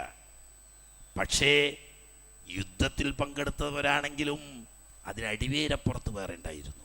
അടിവേര് പിഴുതെടുക്കാൻ കഴിഞ്ഞില്ല. അങ്ങനെ ഹറൂറായിലെ യുദ്ധത്തിലും പരിഹാരമായി. പിന്നെ കരാർ പ്രകാരം 6 മാസം തികഞ്ഞപ്പോൾ അലി റളിയല്ലാഹു തആല അൻഹുവും അവിടുത്തെ പ്രമുഖരായ ആളുകളും അവരും ഒരുമിച്ച് കൂടി. മറുഭാഗത്ത് മുആവിയ റളിയല്ലാഹു തആല അൻഹുവും അവിടുത്തെ പ്രമുഖരും അവരും ഒരുമിച്ച് കൂടി. ഇപ്പം ഇതിൻ്റെ ഇടയിൽ പറയുന്നുണ്ട്, 2 പ്രതിനിധികളെ തിരഞ്ഞെടുക്കാമെന്ന് പറഞ്ഞപ്പോൾ മുആവിയ റളിയല്ലാഹു അൻഹു ആദ്യം തന്നെ മഹാനായ അംർ ഇബ്നുൽ ആസ് റളിയല്ലാഹു തആല അൻഹുവിനെ പ്രതിനിധിയായി തിരഞ്ഞെടുത്തു. അംർ ഇബ്നുൽ ആസ് റളിയല്ലാഹു തആല അൻഹുവിൻ്റെ രാജ്യതന്ത്രജ്ഞയും രാഷ്ട്രീയ മീമാംസയും അറബി ലോകത്ത് തുല്യതയില്ലാത്തതാ. ഇമാം അലി റളിയല്ലാഹു അൻഹു പറഞ്ഞു, ഇബ്നു അബ്ബാസ് റളിയല്ലാഹു അൻഹുവാണ് നമ്മളെ പ്രതിനിധിയാണ്. കാരണം 10ന്റെ മേലെ 11 നടക്കുള്ളൂ. അതുകൊണ്ട് ഇബ്നു അബ്ബാസ് എന്നാൽ അംർ ഇബ്നുൽ ആസ് അല്ല, അതുപോലത്തെ ഒരു 14 ആസി കൂടിയല്ല ഇബ്നു അബ്ബാസിൻ്റെ അടുക്കൽ ഒന്നും ചെയ്യാൻ കഴിയൂല. അത്ര വലിയ രാജതന്ത്രജ്ഞനാണ്, വലിയ ആലിമാണ്, ഇമാമാണ്, എല്ലാം തികഞ്ഞ മഹാനാണ് ഇബ്നു അബ്ബാസ്. അതിലിവർ പറഞ്ഞു പറ്റൂല. അതാണ് രസം. അവരല്ല, ഇപ്പോഴുണ്ട് ഇറാഖികളെ നിങ്ങൾ മനസ്സിലാക്കിയാൽ ഇറാഖ് എങ്ങനെ നിലനിൽക്കുന്നു വെച്ചാൽ ഏതൊക്കെയോ മഹാന്മാരോടെ മറവിട്ടെടുക്കണ്ട, അതുകൊണ്ട് അലക്കുക. അത്ര ദുഷ്ട സ്വഭാവം അവർക്ക്. അവർ പറഞ്ഞു പറ്റൂല. ഒന്ന് നിങ്ങളെ പത്രപുത്രം, നിങ്ങളെ കുടുംബ കച്ചവടം അല്ല ഇത്, അത് നടക്കൂല. തന്നെയല്ല ഈ യുദ്ധത്തിൽ പങ്കെടുത്ത ഒരാളാണ്, അതുകൊണ്ട് അയാളെ പറ്റൂല. പിന്നെ ആരാ വേണ്ട? മഹാനായ അബൂ മൂസ അശ്അരി റളിയല്ലാഹു തആല അൻഹു പ്രതിനിധിയായി തിരഞ്ഞെടുക്കണം. വലിയ മഹാനാണ്, സഹാബാക്കളിൽപ്പെട്ട ഒമ്പന്മാരിൽപ്പെട്ട വലിയ ആളാണ്, ഇസ്ലാമിന് വേണ്ടി വലിയ സേവനം ചെയ്ത ആളാണ്. ഉമർ റളിയല്ലാഹു തആല അൻഹുവിന്റെ കാലത്തെ അമീറായി ഭരണം നടത്തുന്ന ആളാണ്, ഒക്കെയാണ്. പക്ഷേ അത് ശരാശരി രാഷ്ട്രീയമാണ്. ശരാശരി രാഷ്ട്രീയക്കാരും രാഷ്ട്രീയമായിട്ട് അങ്ങനെ ഉണ്ടല്ലോ, ലീഡറാകുന്ന ചില ആളുകൾ, ആ ലീഡർഷിപ്പിനൊന്നും ആരില്ല. അപ്പം ഇപ്പുറത്ത് ലീഡറായ ഒരാളോട് ഒരു ജനറൽ രാഷ്ട്രീയക്കാരൻ മുട്ടിയാൽ അടി വീണു പോവും, ഉറപ്പാണ്. പക്ഷെ ഇവരെന്തായാലും സമ്മതിച്ചില്ല. അപ്പം തന്നെ അലി റളിയല്ലാഹു തആല അൻഹു പറഞ്ഞു, നേരത്തെ ഇവർ മുസാബ് കുത്തിപ്പിടിച്ചപ്പോൾ ഞാൻ പറഞ്ഞു കലിമത്തു ഹഖ്ഖുൻ ഉരീദ ബിഹിൽ ബാത്തിൽ ആണ്, ബാത്തിൽ ഉദ്ദേശിച്ചുകൊണ്ട് ഹക്ക് പറഞ്ഞതാണെന്ന് പറഞ്ഞു. അന്ന് നിങ്ങൾ സമ്മതിച്ചില്ല. ഇപ്പോൾ പ്രതിനിധികളെ തിരഞ്ഞെടുക്കാൻ പറഞ്ഞപ്പോൾ ഞാൻ ഇബ്നു അബ്ബാസിന്റെ നിർദ്ദേശം അതും നിങ്ങൾ സ്വീകരിച്ചില്ല. ഇനി വരുന്നത് നിങ്ങൾ തന്നെ അനുഭവിച്ചോളി എന്ന്. അങ്ങനെ തെരഞ്ഞെടുപ്പ് കഴിഞ്ഞു. ഇവർ രണ്ടുപേരും കൂടിയിരുന്ന് വിശാലമായി ചർച്ച ചെയ്തു. തീരുമാനം, ഈ 2 ആളുകളാണല്ലോ ഇപ്പോൾ ഇവിടുത്തെ പ്രശ്നത്തിന് മുമ്പന്തിയിൽ. ഷാമിൽ മുമ്പന്തിയിൽ മുആവിയ റളിയല്ലാഹു അൻഹു, ഇപ്പുറത്ത് ഇറാഖിലെ മുമ്പന്തിയിൽ അലി ഇബ്നു അബീ ത്വാലിബ് റളിയല്ലാഹു. ഈ 2 ആളുകളെയും ഖലീഫ സ്ഥാനത്ത് നിന്ന് നമ്മൾ പിരിച്ചുവിടാം. എന്നിട്ട് അഹ്ലുൽ ഹല്ല് വൽ അഖ്ദ് ഒരുമിച്ച് കൂടി ഒരു ഇമാമിനെ തിരഞ്ഞെടുക്കട്ടെ, എന്നാ എല്ലാ പ്രശ്നത്തിനും പരിഹാരമല്ലോ. അങ്ങനെയാവാം. രണ്ട് കക്ഷിയും 6 മാസം പൂർത്തിയാവുന്ന സമയത്ത് നിശ്ചിത മൈതാനിയിൽ ഒരുമിച്ച് കൂടി പ്രഖ്യാപനത്തിന് രണ്ടാളും സ്റ്റേജിൽ കയറി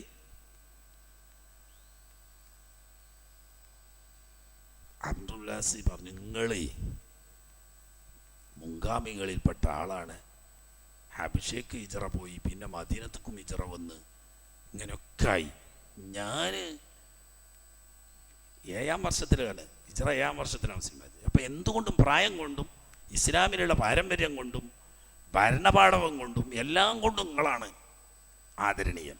അതുകൊണ്ട് നിങ്ങൾ പറയാം ആദ്യം എന്നാണ്.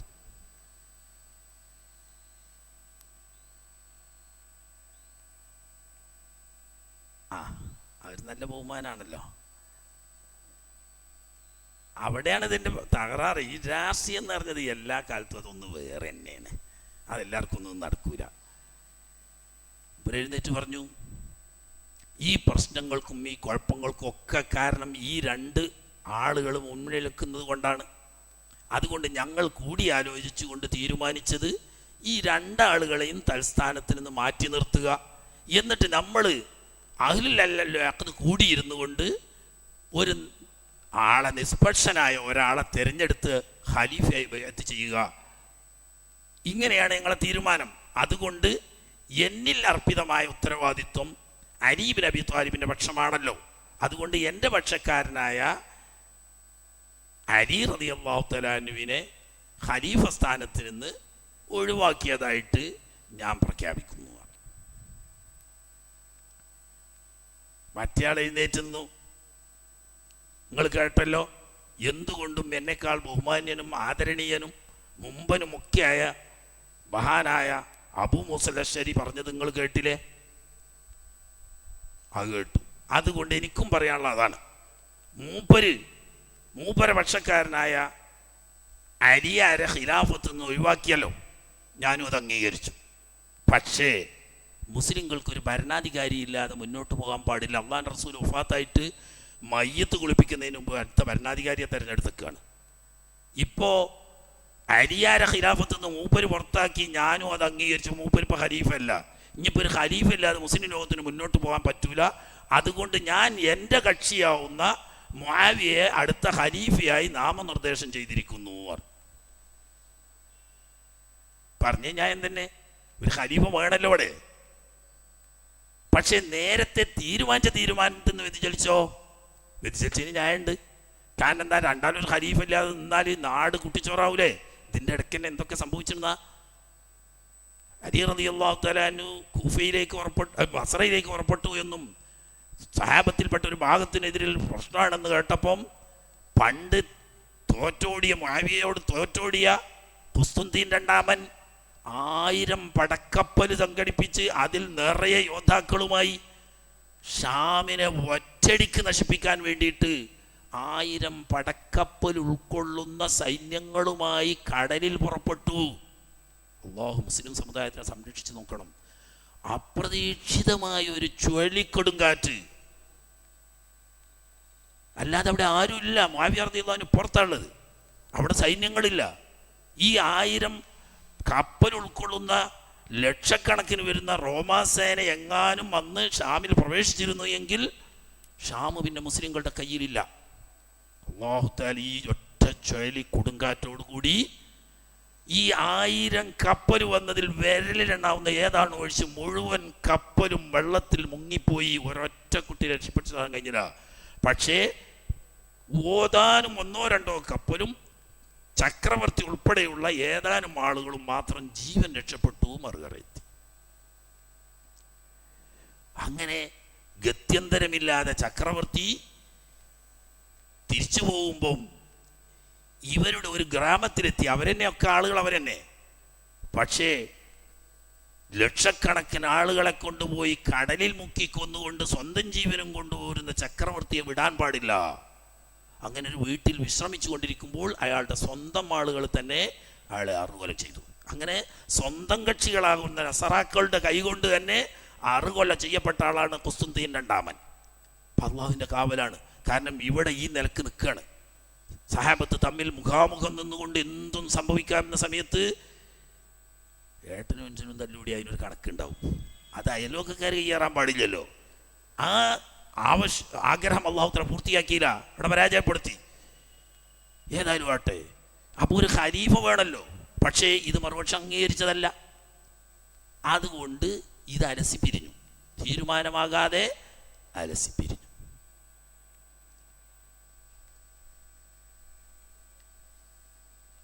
അതിൻ്റെ ഇടക്ക് ഈജിപ്ത് അങ്ങോട്ട് മാറി ഇങ്ങോട്ട് മാറി, അതൊന്നും ഇനി പറയാൻ സമയമില്ല. അതിൻ്റെ ഇടക്ക് മഹാനായ മുഹമ്മദ് ബിൻ അബൂ ബക്കർ റളിയല്ലാഹു തആല അൻഹുവിനെ അവിടെ അമീറാക്കി. ആ നിൽക്കുന്ന സമയത്താണ് മുആവിയ റളിയല്ലാഹു അൻഹു ഖലീഫയാണെന്ന് പ്രഖ്യാപിക്കപ്പെട്ടതിന് ശേഷം അംർ ഇബ്നുൽ ആസ് റളിയല്ലാഹു തആല അൻഹുവിൻ്റെ നേതൃത്വത്തിൽ മുഹമ്മദ് ബിൻ അബീ ബക്കറിൻ്റെ എതിരെയുള്ള യുദ്ധം നയിക്കുകയും ആ യുദ്ധത്തിൽ മുഹമ്മദ് ബിൻ അബീ ബക്കർ പിടികൂടപ്പെടുകയും കൊല്ലപ്പെടുകയും ചെയ്തു. കാരണം അമീർ എന്നത് മാത്രമല്ല, ഉസ്മാൻ ബിൻ അഫ്ഫാൻ റളിയല്ലാഹു തആല എതിരിൽ ആദ്യം കയറിയത് മുഹമ്മദ് ബിൻ അബീ ബക്കറാണെന്നുള്ളത് കൊണ്ടിട്ട് അവരുടെ കണ്ണിൽ കരടായിരുന്നു അദ്ദേഹം. അങ്ങനെ അദ്ദേഹത്തെ അർഹുല ചെയ്തു എന്ന് മാത്രമല്ല, ഒരു ചത്ത കഴുതയുടെ ശവവുമായി കൂട്ടിക്കെട്ടി വലിയൊരു തീക്കുണ്ടാരമുണ്ടാക്കി. ആ തീക്കുണ്ടാരത്തിലിട്ട് മഹാനായ മുഹമ്മദ് ബിൻ അബീ ബക്കർ റളിയല്ലാഹു തആല അൻഹുവിൻ്റെ മൃതശരീരം ചുട്ടുകരിച്ചു. അയ്ഷാ റളിയല്ലാഹു അൻഹ, അള്ളാഹുവിൻ്റെ റസൂലിൻ്റെ ഹറമ് ആരാണോ പൊളിക്കുന്നത്, അഹറഖഹുല്ലാഹു ബിന്നാർ, തീ കൊണ്ട് അള്ളാഹു തആല കരിക്കട്ടെ എന്ന് പറഞ്ഞില്ലേ. ഉടനെ എന്ത് പറഞ്ഞു? യാ ഉഖ്താ ഖുലി ബിനാരി ദുനിയാ ഖാലത്ത് ബിനാരി ദുനിയാ.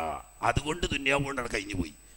ഇതൊക്കെ അതിൻ്റെ ഇടയ്ക്കാണെന്ന് നമുക്ക് ചുരുക്കിയിട്ട് വളരെ ചുരുക്കി പറയാം. ഏതായാലും ഈ നിലക്ക് മഹാനായ അലി റളിയല്ലാഹു തആല അൻഹു ആളുകളും കൂഫയിലേക്ക് തിരിച്ചു പോന്നു. മുആവിയ റളിയല്ലാഹു അൻഹും കക്ഷിയും അവർ ഡമസ്കസിലേക്കും തിരിച്ചുപോയി. ദൈനംദിനം അവരുടെ ഭാഗം വളർന്നു വരികയും അലി റളിയല്ലാഹു തആല അൻഹുവിന്റെ പക്ഷം ശോഷിച്ച് വരികയും തുടങ്ങി. കാരണം സാമ്പത്തികമായ സ്രോതസ് മുഴുവനും മറുവശത്താണ്. അത് കുറഞ്ഞാൽ സൈന്യത്തിൻ്റെ സഹകരണം കുറഞ്ഞു വരും. ഇങ്ങനെ നിൽക്കുമ്പോൾ ഈ 4 ആൾ രക്ഷപ്പെട്ടവരുണ്ടല്ലോ, അവരും അവരുടെ സിൽബന്ദികളും കൂടി ഒരു ഗൂഢാലോചന. മുസ്ലിം ലോകം ഈ നിലക്ക് കുട്ടിച്ചോറായത് 4 ആളുകൾ, ഈ 3 ആളുകളെ കൊണ്ടാണ്. ഒന്ന് മഹാനായ ഇമാം അലി ഇബ്നു അബീ ത്വാലിബ് റളിയല്ലാഹു അൻഹു, മറ്റൊന്ന് ബഹുമാനപ്പെട്ട മുആവിയ റളിയല്ലാഹു അൻഹു, മൂന്നാമത് മൂപ്പരുടെ മുഖ്യ ഉപദേഷ്ടാവുന്ന അംർ ഇബ്നുൽ ആസ് റളിയല്ലാഹു അൻഹു. ഈ 3 ആളുകളെ ഈ ലോകത്ത് നിന്ന് അങ്ങ് എടുത്തു കളഞ്ഞാൽ ഈ പ്രശ്നത്തിന് പരിഹാരം. അപ്പം അതിനാരാ തയ്യാറ്? അബ്ദുറഹ്മാൻ ബിൻ മുൽജം അൽ മുറാദി എന്ന് പറയുന്ന ധിക്കാരി അഷ്ഖൽ ആഖിരീൻ എന്ന് നബി സല്ലല്ലാഹു അലൈഹി വസല്ലം പറഞ്ഞിട്ടുണ്ട്. ഒരിക്കൽ അലി റളിയല്ലാഹു തആല അൻഹുവിനോട് നബി തങ്ങൾ ചോദിക്കുകയാണ്, യാ അലിയു അതദ്രി മൻ അഷ്ഖൽ അവ്വലീൻ, മുൻഗാമികളിൽ ഏറ്റവും ദുഷ്ടൻ ആരാണെന്ന് നിനക്കറിയാമോ? അലി റളിയല്ലാഹു തആല അൻഹു പറഞ്ഞു, ഇദം ബഅസ അഷ്ഖാഹ, ഇത് സമൂദുകാരുടെ ഉഹൈമിർ സമൂദ്, സമൂദിലെ ഖുദാർ എന്ന പേരിൽ അറിയപ്പെടുന്ന ഉഹൈമിർ സമൂദ്, അവനാണ്. അല്ലാഹു തആല ദൃഷ്ടാന്തമായി സ്വാലിഹ് നബി അലൈഹി ഇസ്ലാമിന് കൊടുത്ത ഒട്ടകത്തെ അറുത്ത ഈ ഖുദാർ എന്ന് പറയുന്നവനാണ് മുൻഗാമികളിൽ ഏറ്റവും ദുഷ്ടൻ. എന്നാൽ പിൻഗാമികളിൽ ഏറ്റവും ദുഷ്ടൻ ആരാണെന്ന് നിനക്കറിയാമോ എന്ന് ചോദിച്ചപ്പോൾ അല്ലാഹു റസൂലുഹു അലം എന്ന് പറഞ്ഞപ്പോൾ പറഞ്ഞു, നിങ്ങളുടെ ഈ ശിരസിൽ വെട്ടി അതിൻ്റെ രക്തം കൊണ്ട് താടിരോമം ചോര പുഴറ്റുന്ന ഒരാളുണ്ട്, അവനാണ് അഷ്ഖൽ ആഖിരീൻ. ഈ ഇറാഖിക്കാരുടെ പ്രത്യേകിച്ച് കൂഫക്കാരുടെ ധിക്കാരവും അനുസരണക്കേടും ഇതുകൊണ്ട് പലപ്പോഴും അലി റളിയല്ലാഹു തആല അൻഹു എന്തുകൊണ്ട് അഷ്ഖൽ ആഖിരീൻ ഇനിയും പുറപ്പെടാനായില്ലേ, അഷ്ഖൽ ആഖിരീൻ്റെ സമയം ഇനിയും ആയില്ലേ, ഇവരിൽ നിന്നിട്ട് റാഹത്ത് കിട്ടുമായിരുന്നല്ലോ എന്ന് പറയുമായിരുന്നു. അങ്ങനെ അബ്ദുറഹ്മാൻ ബിൻ മുൽജം പറഞ്ഞു, അലിൻ്റെ കാര്യം ഞാനേറ്റു, അത് ഞാൻ നോക്കാറ്. അപ്പം പിന്നെ ബിർഖ് ബിൻ അബ്ദുള്ള എന്ന് പറഞ്ഞിട്ട് വേറൊരുത്തൻ്റെ കൂട്ടത്തിൽപ്പെട്ട് ഓൻ പറഞ്ഞ് മുആവിയൻ്റെ കാര്യം ഞാനും ഏറ്റു. പിന്നെ ഈജിപ്തിൻ്റെ ഗവർണറായി ഇപ്പോൾ നിലനിൽക്കുന്ന അംർ ഇബ്നുൽ ആസ് അല്ലേ, അംർ ഇബ്നുൽ ആസിൻ്റെ കാര്യം അംർ ഇബ്നു ബക്കർ തമീമി എന്ന് പറഞ്ഞിട്ട് ചങ്ങായി ഞാൻ ഏറ്റു പറഞ്ഞു. എന്നിട്ട് അവർ ഓരോരുത്തരും ഇത് രഹസ്യമായിരിക്കണമെന്നും പുറത്താരും അറിയാൻ പാടില്ലെന്നും ചട്ടം കെട്ടി റമദാൻ 17 സുബഹി നിസ്കരിക്കാൻ വേണ്ടി ഇവർ വരുമല്ലോ, അവരാണല്ലോ ഇമാമിങ്ങൾ. അരിയാര് കൂഫയിലെ ഇമാമായിരിക്കും, അതുപോലെ ഡമസ്കസിലെ ഇമാമായിരിക്കും ബഹുമാനപ്പെട്ട മുആവിയ റളിയല്ലാഹു അൻഹു. മിസ്ര ജാമിയത്ത് അംറുൽ ആസി എന്ന് പറയുന്ന അവിടുത്തെ പ്രധാന ജമാഅത്തുൽ ആദ്യത്തെ ഇമാമാണ് അംറുൽ ആസ്. സുബഹി ഇരുട്ട് സമയമാണ്. സുബഹിക്ക് വരുന്ന സമയത്ത് 3 പേരും ഒരേ സമയത്ത് കൊലപ്പെടുത്തണം എന്ന് ചട്ടം കെട്ടി. അങ്ങനെ മഹാനായ ഇമാം അലി ഇബ്നു അബീ ത്വാലിബ് റളിയല്ലാഹു അൻഹു രാവിലെ സുബഹിക്ക് പുറപ്പെടാൻ വേണ്ടി വീട്ടിൽ നിന്ന് ഇറങ്ങി. ഇറങ്ങുന്ന സമയത്ത് വളർത്തു താറാവുകൾ ചുറ്റും കൂടി നിന്നുകൊണ്ട് കരയാൻ തുടങ്ങി. അവയെ ആട്ടി. എന്നിട്ട് പറഞ്ഞു, യജമാനന്റെ വേർപാടിൽ ദുഃഖം രേഖപ്പെടുത്തുകയാണ്. നടക്കാൻ പോകുന്ന സമയം നേരത്തെ പറയാണ്. അങ്ങനെ ചെന്ന് വഴിയിൽ വെച്ചാണെന്നൊരു അഭിപ്രായമുണ്ട്. മറ്റൊരു അഭിപ്രായത്തിൽ നിസ്കാരത്തിൽ തക്ബീർ കെട്ടാൻ വേണ്ടി മുന്നിലേക്ക് കയറി നിൽക്കുന്ന സമയത്ത് അബ്ദുറഹ്മാൻ ഇബ്നു മുൽജം മഹാനായ അലി ഇബ്നു അബീ ത്വാലിബ് റളിയല്ലാഹു തആല അൻഹുവിൻ്റെ നെറ്റിക്ക് നല്ല കൃത്യമായി വെട്ടി. ആ വെട്ടുകൊണ്ട് തലയോട്ടി പിളർന്ന് അവിടെ വീണു. ഷഹീദായത് 3 ദിവസം കഴിഞ്ഞിട്ടാണ്. ഇവനെ അറസ്റ്റ് ചെയ്യപ്പെട്ടു. അലി റളിയല്ലാഹു തആല അൻഹു ബോധം തെളിഞ്ഞതിന് ശേഷം ചോദിച്ചു, ആരാണ്? അപ്പം ഇന്ന ആളാണ് അബ്ദുറഹ്മാൻ ഇബ്നു മുൽജം. എന്നാൽ ഞാൻ ഇതിൽ മരിക്കുകയാണെങ്കിൽ എനിക്കൊരു വസിയത്തുണ്ട്, കൊന്നതിന് പകരം കൊല്ല, പക്ഷേ അംഗഭംഗം വരുത്തരുത്. അതൊരു മൂമിനായ മനുഷ്യൻ ഒരാളെയും അംഗഭംഗം ചെയ്യാൻ പാടില്ല എന്ന് എനിക്ക് വേണ്ടി. അല്ല, ഞാൻ ബാക്കിയാകുകയാണെങ്കിലോ എന്താ ചെയ്യേണ്ടത് ഞാൻ തീരുമാനിച്ചോളൂ. മരിക്കുകയാണെങ്കിൽ കൊല്ലാൻ ഖിസാസായിട്ട് അതിൻ്റെ അപ്പുറമൊന്നും ചെയ്യരുത് എന്ന് അലി റളിയല്ലാഹു തആല അൻഹു വസിയത്ത് ചെയ്തു. അതേസമയത്ത് മുആവിയ റളിയല്ലാഹു തആല അൻഹു നിസ്കരിക്കാൻ വേണ്ടി നിന്ന് ഇയാൾ വെട്ടിയത് ബേക്കുന്നായിപ്പോയി.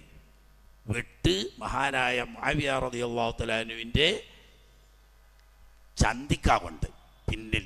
വലിയ തടിച്ച ശരീരമാണ് മുആവിയ റളിയല്ലാഹു അൻഹു. തടിച്ച് കൊഴുത്ത ശരീരമാകുമ്പം ചന്തിക്ക് ശക്തിയായി മുറിവേറ്റെങ്കിലും കാര്യമായി ഒന്നും സംഭവിച്ചില്ല. തൽക്കാലം വീണു. അത് ഏതാനും ആഴ്ചകളോളം തുടർച്ചയായ ചികിത്സ കൊണ്ട് രോഗം മാറി. അതിൻ്റെ ശേഷമാണ് ഇമാമിന് മെഹ്റാബ് എന്ന് പറയുന്ന പ്രത്യേക ഒരു സംവിധാനം ഉണ്ടായത്. ആ മെഹ്റാബ് ഇങ്ങനെയല്ല, ഇതിൻ്റെ പുറമെ ഇവിടെ നിന്ന് അങ്ങോട്ട് ആൾക്ക് കിടക്കാൻ അവിടെ നിന്ന് ഇങ്ങോട്ടോ കിടക്കാൻ പറ്റാത്ത കൈയിടും. ഇമാം അതിൽ കയറി കഴിഞ്ഞാൽ ബേക്കിൽ നിന്നിട്ട് ഇത് അയ്യിട്ടിട്ടുണ്ടാകുക. മക്സൂറ എന്നാണ് അതിന് പറയാം. എന്തിനാ? ഇമാമിയങ്ങളുടെ സുരക്ഷയ്ക്ക് വേണ്ടിയിട്ട്. നിസ്കരിക്കുമ്പോൾ ഇങ്ങനെ വാളും പിടിച്ച് സൗദി അറേബ്യയിലൊക്കെ കാട്ടുമ്പോൾ നിസ്കരിക്കുമ്പോൾ ഇങ്ങനെ തൂക്കം പിടിച്ചൊക്കെയല്ലല്ലോ വേണ്ടത്, ഒരു നിസ്കരിക്കണ്ടേ. അപ്പോൾ നിസ്കരിക്കുന്ന സമയത്ത് ഇമാമ് അകത്തുക്കുക, അംഗരക്ഷകരായിട്ട് 2 ആൾ അപ്പുറം ഉണ്ടാവും, അവർ നിൽക്കുക. എന്നിട്ട് ഇത് അടയ്ക്കുക. അടച്ചതിന് ശേഷമാണ്. അതുകൊണ്ട് മക്സൂറയിലുള്ള നിസ്കാരം പറ്റുമോ പറ്റൂല എന്നുള്ള ചർച്ചയൊക്കെ ഇമാമിയങ്ങൾ ചെയ്യാനും, മക്സൂറയിലുള്ള നിസ്കാരം ഈ ഇവിടെ നിന്നാണ് കയറാൻ പറ്റാത്ത നിലക്കായാൽ തുടർച്ച സഹിയില്ല എന്നൊക്കെ ഹനഫികൾ പറയുകയൊക്കെ ചെയ്യാൻ കാരണം അതാണ്. ഏതായാലും ആട്ടെ, അംറു ബിൻ അൽ-ആസ് റളിയല്ലാഹു അല്ലാഹു തആല ഓരോ ഖള വെക്കുകയാണല്ലോ. അന്ന് സുഖമില്ല. റമളാൻ 17 മൂപ്പർക്ക് സുഖമില്ല. രോഗിയായി പള്ളിയിലേക്ക് ജമാഅത്തിന് പോകാൻ പറ്റാതെ വന്നപ്പോൾ മൂപ്പരുടെ പ്രതിനിധിയായിട്ട് പോയിരുന്നത് ഖാരിജത്ത് ബിൻ ഹുദാഫ എന്ന് പറയുന്ന മൂപ്പരുടെ പോലീസ് ഓഫീസറാണ്. അംഗരക്ഷകന്മാരുടെ ഹെഡ് ആയ പോലീസ് ഓഫീസറാവുന്ന ഖാരിജത്ത് ബിൻ ഹുദാഫയാണ്. അദ്ദേഹം കയറി തക്ബീർ കെട്ടി, വെക്കുന്ന മറ്റേ വെട്ടി കൊല്ലപ്പെട്ടു. അങ്ങനെ അലി ഇബ്നു അബീ ത്വാലിബ് റളിയല്ലാഹു അൻഹു 3 ദിവസത്തിന് ശേഷം ഷഹീദായി. അംർ ഇബ്നു അൽ-ആസ് റളിയല്ലാഹു തആല അൻഹു പകരം നിന്ന ഖാരിജത്ത് ബിൻ ഹുദാഫ അപ്പോൾ തന്നെ മരണപ്പെട്ടു. മഹാനായ മുആവിയ റളിയല്ലാഹു തആല അൻഹു പരിക്കേറ്റെങ്കിലും പിന്നീട് രോഗം ശമിച്ചു. ഇങ്ങനെ ഒരധ്യായം അവിടെ അവസാനിച്ചു. ഇത് റമളാൻ 17.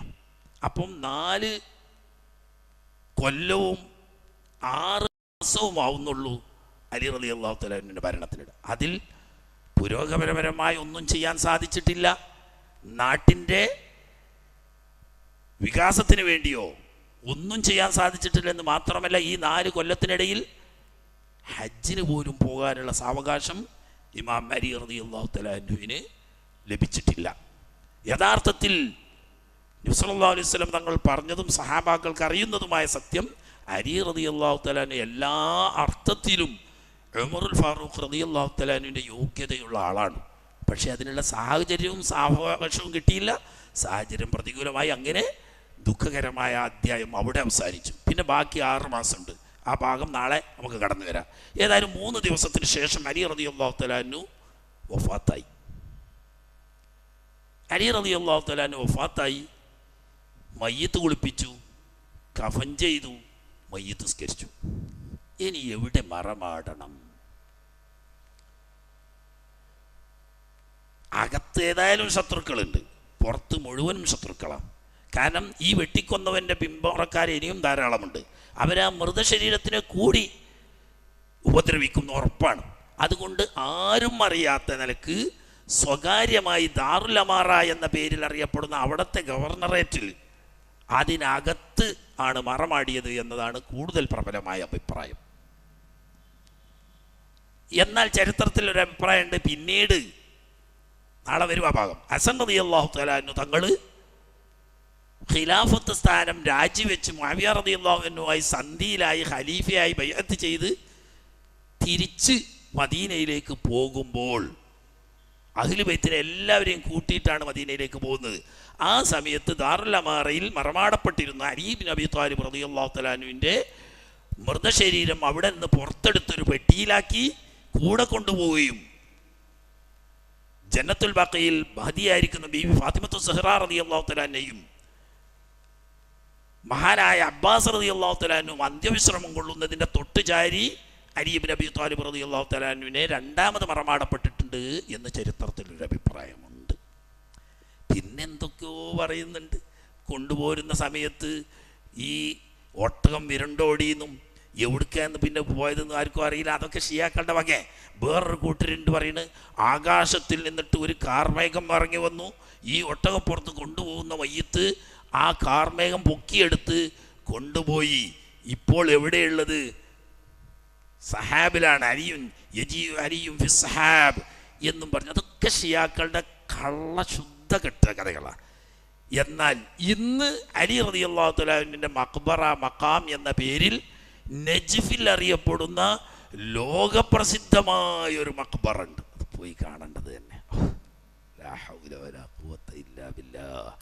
നജ്ഫ് പോയവർക്ക് ലോകത്ത് മഹാനായ നജ്ഫിലെ മഖാമും പിന്നെ ഒന്ന് ഗർബലയിലെ 2 മഖാമും, ഒന്ന് ബഹുമാനപ്പെട്ട ഹുസൈൻ റളിയല്ലാഹു തആല അൻഹുവിൻ്റെ ശരീരം മറവട്ട മഖാമും, അതിൻ്റെ എതിർവശത്തായിട്ട് തൻ്റെ സഹോദരൻ അലി റളിയല്ലാഹു അൻഹു മറ്റൊരു പുത്രനുമാവുന്ന അബ്ബാസ് റളിയല്ലാഹു തആല മറവ്. ഈ 3 മഖ്ബറയും മഖാമും പോലത്തെ ലോകത്തിന് എവിടെയില്ല. ഈ നജ്ഫിലെ മഖ്ബറയുടെ അലങ്കാരപ്പണിക്ക് $100 കോടി ഉണ്ടായാൽ മതിയാവില്ല, അലങ്കാരപ്പണിക്ക് മാത്രം. ഇങ്ങനൊരു സ്ഥലം, അതിൽ പകൽ വ്യത്യാസമില്ലാതെ, വേനൽ വർഷ വ്യത്യാസമില്ലാതെ 10,000-കണക്കിന് ഷിയാക്കൾ നെഞ്ഞത്തടിക്കലും കരയലും മട്ടഹാസിക്കലും സുജൂദ് ചെയ്യലും. യഥാർത്ഥത്തിൽ നജ്ഫിൽ കിടക്കുന്നത് മഹാനായ മുഗീറത്ത് ഇബ്നു ശുഅബ റളിയല്ലാഹു തആല അൻഹു. അവരെങ്ങാനും അത് സത്യം മനസ്സിലാക്കിയിരുന്നെങ്കിൽ മാന്തിയെടുത്ത ആ മൃതശരീരം തീയിട്ട് ഭസ്മമാക്കി കളയും. അത്രയും വിരോധമുള്ള ആളാണ് മുഗീറത്ത് ഇബ്നു ശുഅബ റളിയല്ലാഹു തആല അൻഹു. എന്നോട് ഷിയാക്കൾക്ക്, കാരണം അലി റളിയല്ലാഹു തആല അൻഹുവിനോട് അങ്ങനെയാണ് കുറച്ച്, അതിൻ്റെ പേരിൽ മുഗീറത്ത് ഇബ്നു ശുഅബ എന്ന് കേൾക്കാത്തല്ലാനത്തിലും ഷിയാ. അവിടെയാണ് ഇപ്പോൾ ഈ കളി മുഴുവനും. അലി റളിയല്ലാഹു തആല അൻഹു, അലി റളിയല്ലാഹു അൻഹു ചരിത്രത്തിൽ എപ്പോഴെങ്കിലും നജ്ഫിൽ പോയതായിട്ട് തെളിയിക്കാൻ ഇന്ന് വരെ ഒരു ചരിത്രകാരനും സാധിച്ചിട്ടില്ല. നജ്ഫിലല്ലല്ലോ, നജ്ഫിലുണ്ട് ഇവർ പറയണത്. അപ്പം ചുരുക്കത്തിൽ ശരിക്കും മറമാടപ്പെട്ടത് കൂഫയിലെ ദാറുൽ അമാറയിലാണ്. പിന്നെ അവിടുന്ന് മദീനയിലേക്ക് കൊണ്ടുവന്നോ ഇല്ലേ എന്നതിൽ 2 അഭിപ്രായമുണ്ട്. ഉണ്ട് എന്ന അഭിപ്രായം സ്വീകരിച്ചു കൊണ്ടാണ് നമ്മൾ മദീന സിയാറത്തിന് ചെല്ലുമ്പോൾ ഫസ്റ്റിൽ കയറി ചെന്നാൽ വലത്തെ ഭാഗത്ത് ഫാത്തിമ ബീവിൻ്റെ മഖ്ബറ ഉണ്ടല്ലോ, ഫാത്തിമ ബീവിൻ്റെ മഖ്ബറ, അബ്ബാസ് റളിയല്ലാഹു അൻഹുവിൻ്റെ മഖ്ബറ, അതിൻ്റെ തൊട്ട് ചാരി അലി റളിയല്ലാഹു അൻഹു ഉണ്ട് എന്നുള്ള അടിസ്ഥാനത്തിൽ സലാം പറയുന്ന സുന്നത്തുണ്ട്.